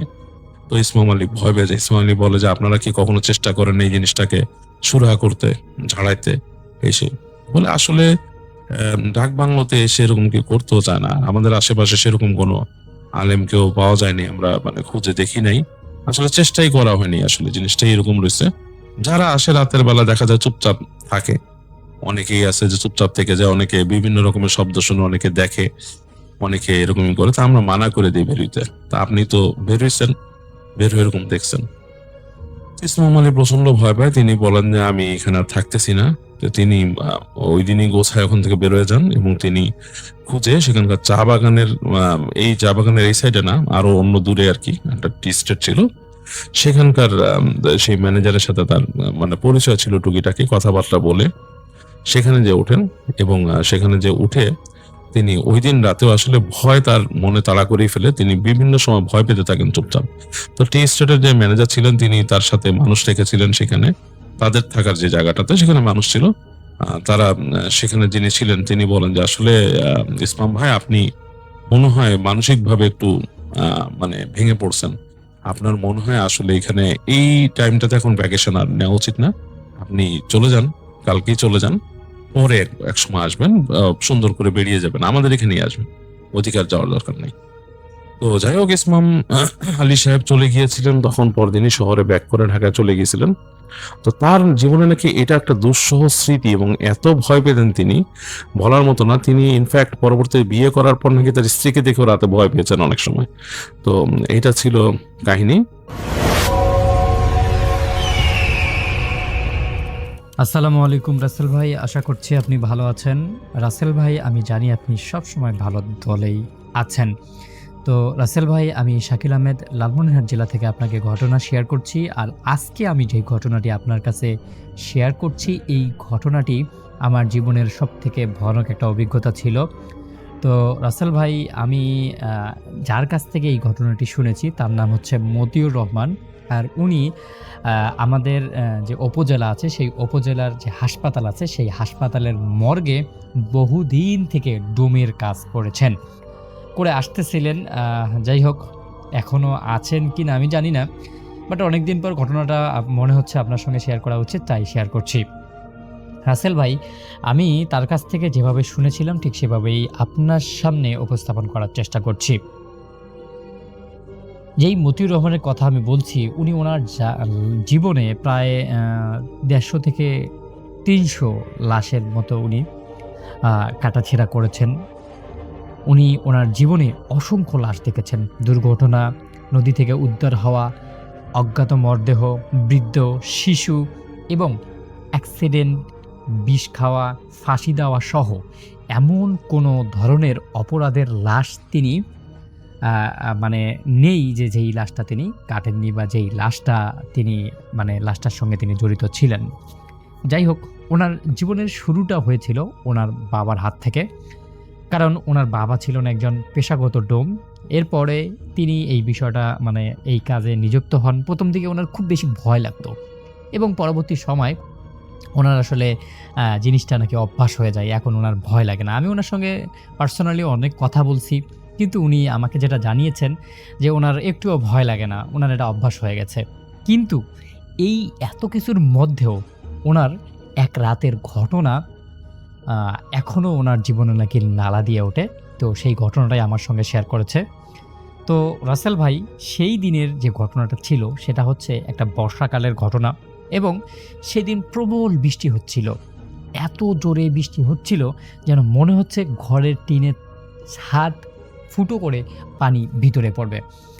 ঠিক এমন একটা রাতে, প্রায় রাত 11:30টার দিকে পুলিশ অজ্ঞাত একটি লাশ নিয়ে এলো। লোকটার বয়স আনুমানিক 35 কি 40-এর মতো হবে। মুখে কাদো লেগেছিল, শরীরে বড় কোনো রকমের আঘাত নেই, কিন্তু তার দুটো হাত শক্ত করে মুঠো করা। পুলিশেরা ঘটনাস্থলে চেষ্টা করেছে এই মুঠোটা খোলার জন্য, কিন্তু তারা ব্যর্থ হয়েছে এবং আমাকে তারা লাশটা দেওয়ার পর এই বিষয়টা বলে, যদি সম্ভব হয় আমি যেন এই যে লাশের মুঠোটা আছে সেই মুঠোটা যেন খুলে দেই। কিন্তু আমি অনেক চেষ্টা করার পরেও আঙ্গুল খুলতে পারি না। এরপর ডিউটিরত ডাক্তার বলেন, কাল সকালে পরীক্ষা করা হবে, আজকে আপাতত এভাবেই লাশটাকে ফ্রিজে রেখে দাও। আমি আর আমার সহকারী মানে রাসেল ভাই, আমি ওই মতিউর রহমান ডোম হয়ে গেছি এরকমভাবে কথা বলতেছি আর কি। তো মতিউর রহমান এবং তার যে সহকারী ছিল, উনি ওই যে লাশটা যে ছিল সেই লাশটাকে নিয়ে স্টিলের টলিতে তুললাম এবং টলি ঠেলে সেই যে ফ্রিজের ঘর ছিল সেই ঘরের দিকে নিয়ে গেলাম। ঠিক দরজার সামনে পৌঁছাতেই দেখলাম যে টলিটা হঠাৎ করেই নিজের থেকে থেমে গেল। আমার মনে হচ্ছে যেন টলিটা কোনো একটা গর্তের মধ্যে আটকা পড়ে গেছে বা কোনো চাকা হয়তো আটকা পড়ে গেছে। কিন্তু মর্গের সামনে তো এরকম কোনো গর্ত নেই বা এরকম কোনো কিছু নেই। তখন আমার সহকারী বললেন যে ভাই মনে হয় চাকাটা জং ধরে গেছে বা এই টাইপের কিছু হয়েছে। কিন্তু আমি দেখলাম যে আমরা দুজনে অনেক চেষ্টা করলাম ঠেলে নিয়ে যাওয়ার জন্য, কিন্তু সেই চাকাটা কোনোভাবেই লড়তেছে না। আর ঠিক তখনই একটা টং করে একটা শব্দ হলো, মনে হলো লাশের যে মুটটা আছে সেই মুটটার ভিতর থেকে কিছু একটা মেঝের মধ্যে পড়লো। আর ঠিক তখনই আমরা নিচের দিকে তাকিয়ে দেখি একটা পুরনো তামার মুদ্রা ঝনঝন করে শব্দ হচ্ছে মাটিতে। এরপর আমি একটু সামনে বাড়িয়ে সেই মুদ্রাটা তুলে টেবিলের ওপর রাখলাম, মানে যেই টলিটা ছিল সেই টলিটার উপর রাখলাম এবং আশ্চর্যজনকভাবে যখনই এই মুদ্রাটা আমি টলির সঙ্গে রাখলাম আর ঠিক সঙ্গে সঙ্গেই টলিটা খুব সহজেই আবার যাইতে শুরু করলো। ঘটনাটা খুব অদ্ভুত লাগলেও মনে হলো যে আসলে এটা নর্মাল কিছু একটা হবে। যাই হোক, লাশ তো নিয়ে আসতে পারছি। লাশটা ফ্রিজ রুমে রেখে দরজা বন্ধ করলাম এবং দরজা বন্ধ করে আমি আমার রুমে গিয়ে, রাত যেহেতু ঘুম ভেঙে গেছে তাই একটা চা বানিয়ে খাওয়ার জন্য রবিনকে ডাকতে গেলাম। যাই হোক, রবিনকে যখন ডাকতে গেলাম তখন দেখি যে অফিসের রেজিস্ট্রি মানে রুম যে ছিল সেই রুমে আসলে লেখালেখি করা লাগে, কিন্তু সেই সময় রেজিস্ট্রার যে যিনি ছিলেন উনি রুমে ছিলেন না। তাই আমি রবিনকে ডেকে নিয়ে ওই রেজিস্ট্রার অফিসে গিয়ে রাত কটার সময় লাশটা আসলো, কি হলো না হলো এই সমস্ত কিছু লিখে রাখা লাগে। আর যখনই আমি এটা লিখছি ঠিক তখনই ফ্রিজ রুমের ভেতর থেকে একটা ধাতব শব্দ এলো, ক্যাস করে একটা শব্দ। আমি ভাবলাম হয়তো কোনো শব্দ হতে পারে। সাধারণত এই রুম থেকে লাশ ঘরটা মানে ফ্রিজের রুমটা যে থাকে এই রুম থেকে বিভিন্ন ধরনের শব্দ আসতেই থাকে। এই তাতে লক্ষ্য না দিয়ে আমি রেজিস্টার রুমে যেই লেখাগুলো লেখা লাগে সেই লেখাগুলো লিখতে শুরু করলেন উনি। এর 1 মিনিটও হয়নি আবার ঠিক একই রকমের টং টং শব্দ। এই শব্দটা ওই যে যখন টলিটা এটকে গিয়েছিল, টলিটা হাত থেকে যে পয়সাটা পড়ে গিয়েছিল লাশটার, সেই তখন যেরকম শব্দটা হচ্ছিল ঠিক সেম শব্দ আবার হচ্ছিল। যেন মনে হচ্ছে ঘরের ভিতর থেকে কেউ ধীরে ধীরে আমাদের যে রুমটা আছে সেই রুমের ওয়ালের মধ্যে টোকা দিচ্ছে। এরপর মতিউর রহমান যে ডোম ছিল উনি বেশ খানিকটা অবাক হয়ে গেলেন এবং উঠে দাঁড়ালেন এবং নিজেকে আসলে বিভিন্নভাবে বোঝানোর চেষ্টা করতেছে, কারণ উনি কিন্তু রাত্রের বেলা ওই ফ্রিজ রুমে যাইতে ভয় পায়, কারণ সেখানে শুধু লাশ আর লাশ। এগুলো দেখে কার না ভয় লাগে, ওনারও ভয় লাগে।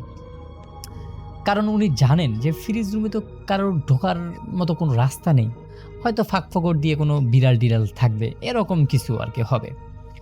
যাই হোক, উনি মানে উঠে আবার বসে গেলেন আর কি। কিন্তু বসার 2-1 মিনিট পরে আবারও সেম শব্দ আসলো। এবার ওনার আর মাথা ঠিক থাকলো না, উনি এবার ওই যে ফ্রিজ রুমের চাবি নিয়ে ঠিক সাহস করে মানে একাই গেলেন। রবিন যে তার সহকারী ছিল তাকে আর ডাকলেন না, কারণ এই ছোট ছোট বিষয় নিয়ে তাকে ডাকার দরকার নেই।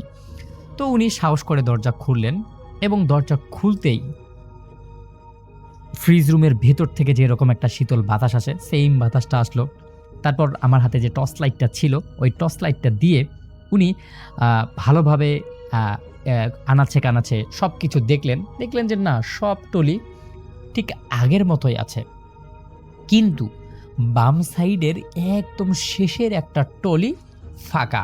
সেখানে যে একটু আগে অজ্ঞাত একটা লাশ রাখা হয়েছিল সাদা কাপড় দিয়ে ঢাকা, সেই লাশটাকে দেখা যাচ্ছে না। এটা দেখার পরেই তার বুকটা ধরফর করে উঠল। এরপর উনি আস্তে করে রুমের ভিতর ঢুকে রুমের যে লাইটগুলো ছিল সেই লাইটগুলো জ্বালিয়ে দিলেন এবং দেখলেন যে না, পুরো রুমটা একদমই ফাঁকা, কেউ নেই। এদিক ওদিক দেখতে দেখতে হঠাৎ করে পিছন থেকে খুব ধীরে একটা গলার আওয়াজ আসলো। আওয়াজটা ঠিক এরকম, আমার জিনিস আমাকে ফেরত দে। এরকম একটা কর্কশ শব্দ শুনে মতিউর রহমান ডোম ভয় পেয়ে একদম চটকে উঠলেন। চটকে উঠেই উনি পিছনে তাকালেন আর দেখলেন যে আসলে সেখানে কেউ নেই, কিছুই নেই। কিন্তু ওই যে অজ্ঞাত লাশটা যে ছিল সেই লাশটার উপরে যে রাখা সেই যে মুদ্রাটা ছিল তামার, সেই মুদ্রাটা কেমন যেন আস্তে আস্তে ঘুরছে। কেউ তাকে ছোঁয়নি বা সেটা যে কেউ ধরেছে সেরকম মানুষও এখানে নেই। তারপরেও সেই মুদ্রাটা যে ঘুরছে সেটা দেখে উনি এত বেশি অবাক হয়ে যান যে ওনার মুখের ভাষা উনি হারিয়ে ফেলেন। আর ঠিক সেই মুহূর্তে হঠাৎ করে এই মুদ্রাটা থেমে যাওয়ার সাথে সাথেই লাশঘরের মর্গের পুরো সব বাতিগুলো নিভে গেল আর পুরো মর্গটা একদমই অন্ধকার কালো কুচকুচে হয়ে গেল। শুধু ফ্রিজের সবুজ নির্দেশক যে বাতিটা ছিল সেই বাতিটা মিটমিট করে জ্বলছে। আর সেই স্নান আলোয় উনি স্পষ্টভাবে দেখলেন দূরের যে টলিটা ছিল সেই টলির পাশে একজন দাঁড়িয়ে আছে, ভেজা কাপড়, মাথা নিচু করে, হাত দুটো কেমন যেন ঝুলে আছে। মনে হচ্ছে না সেই হাতগুলো তার কথা শুনছে, হাতগুলো কেমন যেন একদমই ঝুলে ঝুলে থাকলে যেরকম হয় সেরকম লাগতেছে। এরপর উনি বুকের ভেতর অনেকগুলো সাহস একসাথে সঞ্চয় করে বললেন, কে কে ওখানে? কোনো উত্তর এলো না। কোনো কিছুই উনি বুঝতে পারতেছেন না যে কি হচ্ছে, এবং উনি যে ওনার সহকারী রবিনকে ডাকবেন সেরকম সাহসও উনি পাচ্ছেন না। এরপর দেখলেন সেই যে অজ্ঞাত লাশটার পাশে যেই অবয়বটা ছিল সেটা ধীরে ধীরে মাথা তুলল। মুখটা দেখতে ঠিক সেই অজ্ঞাত লাশটার মতনই, কিন্তু তার চোখ দুটো একদম সম্পূর্ণ কালো। কালো রঙের মাঝে যদি কোনো একটা কালো মার্বেল দেওয়া যায় ঠিক চোখ দুটো সেরকম কালো লাগতেছিল, কোনো সাদা অংশ নেই। হঠাৎ করেই সেই কালো অংশ থেকে তার দাঁত দুটো দেখা গেল। দাঁত দুটো কেমন যেন ভয়ঙ্কর সাপের যেরকম দুটো দাঁত থাকে বড় বড় সেরকম দাঁত। হঠাৎ করে তার ঠোঁট দুটো নড়ল আর সেই ঠোঁটের ফাঁকা অংশ থেকে আমি শুনতে পারলাম, আমার মুদ্রা কই। এইটা শুনে আমার শরীর, হাত পা সব কিছু একদমই অবশ হয়ে গেল। মতিউর রহমান টেবিলের ওপর সেই যে মুদ্রাটা লুটতেছিল, উনি হঠাৎ করে সেই মুদ্রাটা কেমন যেন একটা নিয়ে সেই যে অবয়বটা ছিল সেই অবয়বটার দিকে ছুঁড়ে মারলেন। আর মুদ্রাটা মেজে পড়েই 3 বার টিং টিং শব্দ হলো, আর সম্পূর্ণটা এমন একটা শব্দ তৈরি হলো যেন পুরো মর্গটা একবার খুব জোরে কেঁপে উঠল। আর সঙ্গে সঙ্গেই ফ্রিজের সব ড্রয়ারগুলো একসঙ্গে 1 ইঞ্চি করে অটোমেটিকলি বেরিয়ে এলো। মনে হলো বরফ শীতল ঘরে একসঙ্গে অনেক মানুষের দীর্ঘ নিঃশ্বাস ভেসে উঠল। মনে হচ্ছে যেন এই মর্গে যেই লাশগুলো আছে সেই সব লাশগুলো জ্যান্ত হয়ে গেছে। এরপর তিনি আর সেখানে এক মুহূর্ত না থেকে দৌড়ে দরজার দিকে গিয়েই উনি ধপ করে পিছলে পড়ে গেলেন। আর ঠিক তখনই করিডোর থেকে রবিনের ডাক শোনা গেল। রবিন বলছে, চাচা দরজা খুলুন, ঘরের ভিতরে কি করছেন, কি রকমের শব্দ হচ্ছে? কিন্তু মতিউর রহমান ডোম কোনোভাবেই তার শরীর নিয়ে উঠতে পারছে না। উনি বললেন, আমি কিছু বুঝতে পারছি না, কি হচ্ছে ভিতরে। এরপর খুব কষ্ট করে উনি উঠে কোনো মতো দরজাটা খুললেন। দরজাটা খুলতেই রবিন ভিতরে ঢুকলো। এরপর রবিন সেই ডোমকে বলল, আপনি এত হতাশ কেন, কি হয়েছে আপনার? কিন্তু যখন রবিন ভিতরে ঢুকলো তখন উনি দেখলেন সব কিছুই স্বাভাবিক। ট্রলির জায়গায়, অজ্ঞাত লাশটা ঠিক জায়গায় আছে। আর যেই ট্রলিটার উপরে যে মুদ্রাটা ছিল, সেই মুদ্রাটাও ঠিক ওই যে লাশটা ছিল অজ্ঞাত, সেই লাশটার হাতে আগের মতোই মুঠো করে শক্ত করে ধরে রাখা আছে। এই সব কিছুর পরে রবিন বলল, চাচা আপনি হয়তো অনেক রাত ভরা ডিউটি করছেন, এই জন্য আপনার চোখে আপনি অন্য কিছু দেখছেন, চলেন আপনি রেস্ট করবেন। এরপর সেই মতিউর রহমান ডোম রবিনের রুমেই ঘুমিয়ে গেলেন। পরদিন সকালবেলা ময়না তদন্তর প্রস্তুতির সময় ডাক্তার অনেক কষ্ট করে সেই অজ্ঞাত লাশটার ডান হাতের মুঠিটা খুললেন। দেখলেন ভিতরে কিছুই ছিল না, কিন্তু তালুর মাঝখানে গোলাকার একটা গভীর দাগ ছিল, যেন ঠিক হুবহু ওই যে মুদ্রাটা যে ছিল সেই মুদ্রাটা চেপে ধরার একটা দাগ। এবং যাই হোক, তারপরে সেই লাশটাকে পোস্টমর্টমের জন্য নিয়ে যাওয়া হয়। সেদিন বিকালে পুলিশ জানায় মৃত ব্যক্তির পরিচয় পাওয়া গেছে, এবং সেই লোকটা ছিল একজন একাকী ফেরিওয়ালা। সবসময় নাকি ভাগ্যের স্মৃতি হিসেবে একটা পুরনো তামার মুদ্রার সঙ্গে রাখতেন। এর বেশি কিছু জানা যায়নি, তবে সেই রাতের পর থেকে মতিউর রহমান ডোম আর কখনোই রাত্রের বেলাতে ডিউটি করেননি, কারণ তার জীবনে উনি এত ঘটনার সম্মুখীন হয়েছেন, এবং সেই ঘটনাটা তার জীবনের সবথেকে ভয়ের একটা ঘটনা ছিল। তো রাসেল ভাই, এটাই ছিল ঘটনা। যদি ভালো লাগে তাহলে শেয়ার করবেন। আসসালামু আলাইকুম প্রিয় লিসেনার্স, আশা করছি আপনারা সবাই ভালো আছেন। প্রিয় লিসেনার্স, আমাদের আজকের এই এপিসোডটির মাধ্যমে আমি আপনাদেরকে বেশ কয়েকটি ভয়ানক ঘটনা শোনানোর চেষ্টা করেছি। যে ঘটনাগুলো আপনাদের মাঝে উপস্থাপন করেছেন আরজে রাসেল ভাই, আরজে আফরান ভাই, ডক্টর আলী বাবু ভাই সহ অন্যান্য আরো আরজেরা, এবং আমি শিখিল আহমেদও বেশ কয়েকটি ঘটনা কিন্তু আপনাদের মাঝে উপস্থাপন করেছি। তো প্রিয় লিসেনার্স, এই ঘটনাগুলোর মধ্য থেকে কোন ঘটনাটি, কত মিনিটের ঘটনাটি, কত সেকেন্ডের ঘটনাটি আপনার কাছে সব থেকে বেশি ভয়ানক লেগেছে, কোন ঘটনাটি শুনে আপনি সত্যিকারের ভয় পেয়েছেন বলে মনে হচ্ছে, সেটা কিন্তু অবশ্যই জানিয়ে যাবেন আমাদের কমেন্ট সেকশনে। আর এরকম ভয়ানক ঘটনাগুলো পাওয়ার জন্য কিন্তু অবশ্যই আমাদের চ্যানেলটি সাবস্ক্রাইব করতে হবে, পাশে আসা বেল আইকনটি অন করে রাখতে হবে। তাহলে প্রতিদিন রাত্র 10টার সময় আপনারা কিন্তু আমাদের ভিডিওগুলো পেয়ে যাবেন, যে ভিডিওগুলো অনেক বেশি ইন্টারেস্টিং, অনেক বেশি মিস্টেরিয়াস ঘটনা নিয়ে আমরা কিন্তু আমাদের এপিসোডগুলো সাজিয়ে থাকি। তো প্রিয় লিসেনার্স, আপনারা চাইলেই আমাদের চ্যানেলটি ভিজিট করে আসতে পারেন। আপনারা ভিজিট করলেই দেখতে পাবেন যে আমাদের চ্যানেলের প্রত্যেকটা ভিডিও, প্রত্যেকটা এপিসোডের প্রত্যেকটা ঘটনা অনেক বেশি স্পেশাল, অনেক বেশি ভয়ানক, অনেক বেশি ভয়ানক। তো প্রিয় লিসেনার্স, আপনাদের কাছ থেকে আজকের মতো বিদায় নিব, কিন্তু আপনাদের কাছে একটি রিকোয়েস্ট থাকবে, যারা এখন পর্যন্ত আমাদের ভিডিওটি দেখতেছেন কিন্তু চ্যানেলটিকে সাবস্ক্রাইব করে রাখেননি, আমি আপনাদের কাছে অনুরোধ করবো অবশ্যই চ্যানেলটিকে সাবস্ক্রাইব করবেন, পাশে আসা বেল আইকনটি অন করে রাখবেন। তাহলে আমাদের যে নতুন নতুন ভিডিওগুলো আছে সেই ভিডিওগুলো খুব সহজেই আপনার কাছে পৌঁছে যাবে, এবং আপনি শুধুমাত্র একটা ক্লিক করার মাধ্যমে বাছাই করা সেরা অনেকগুলো ভয়ানক ঘটনা পেয়ে যাবেন খুব সহজেই।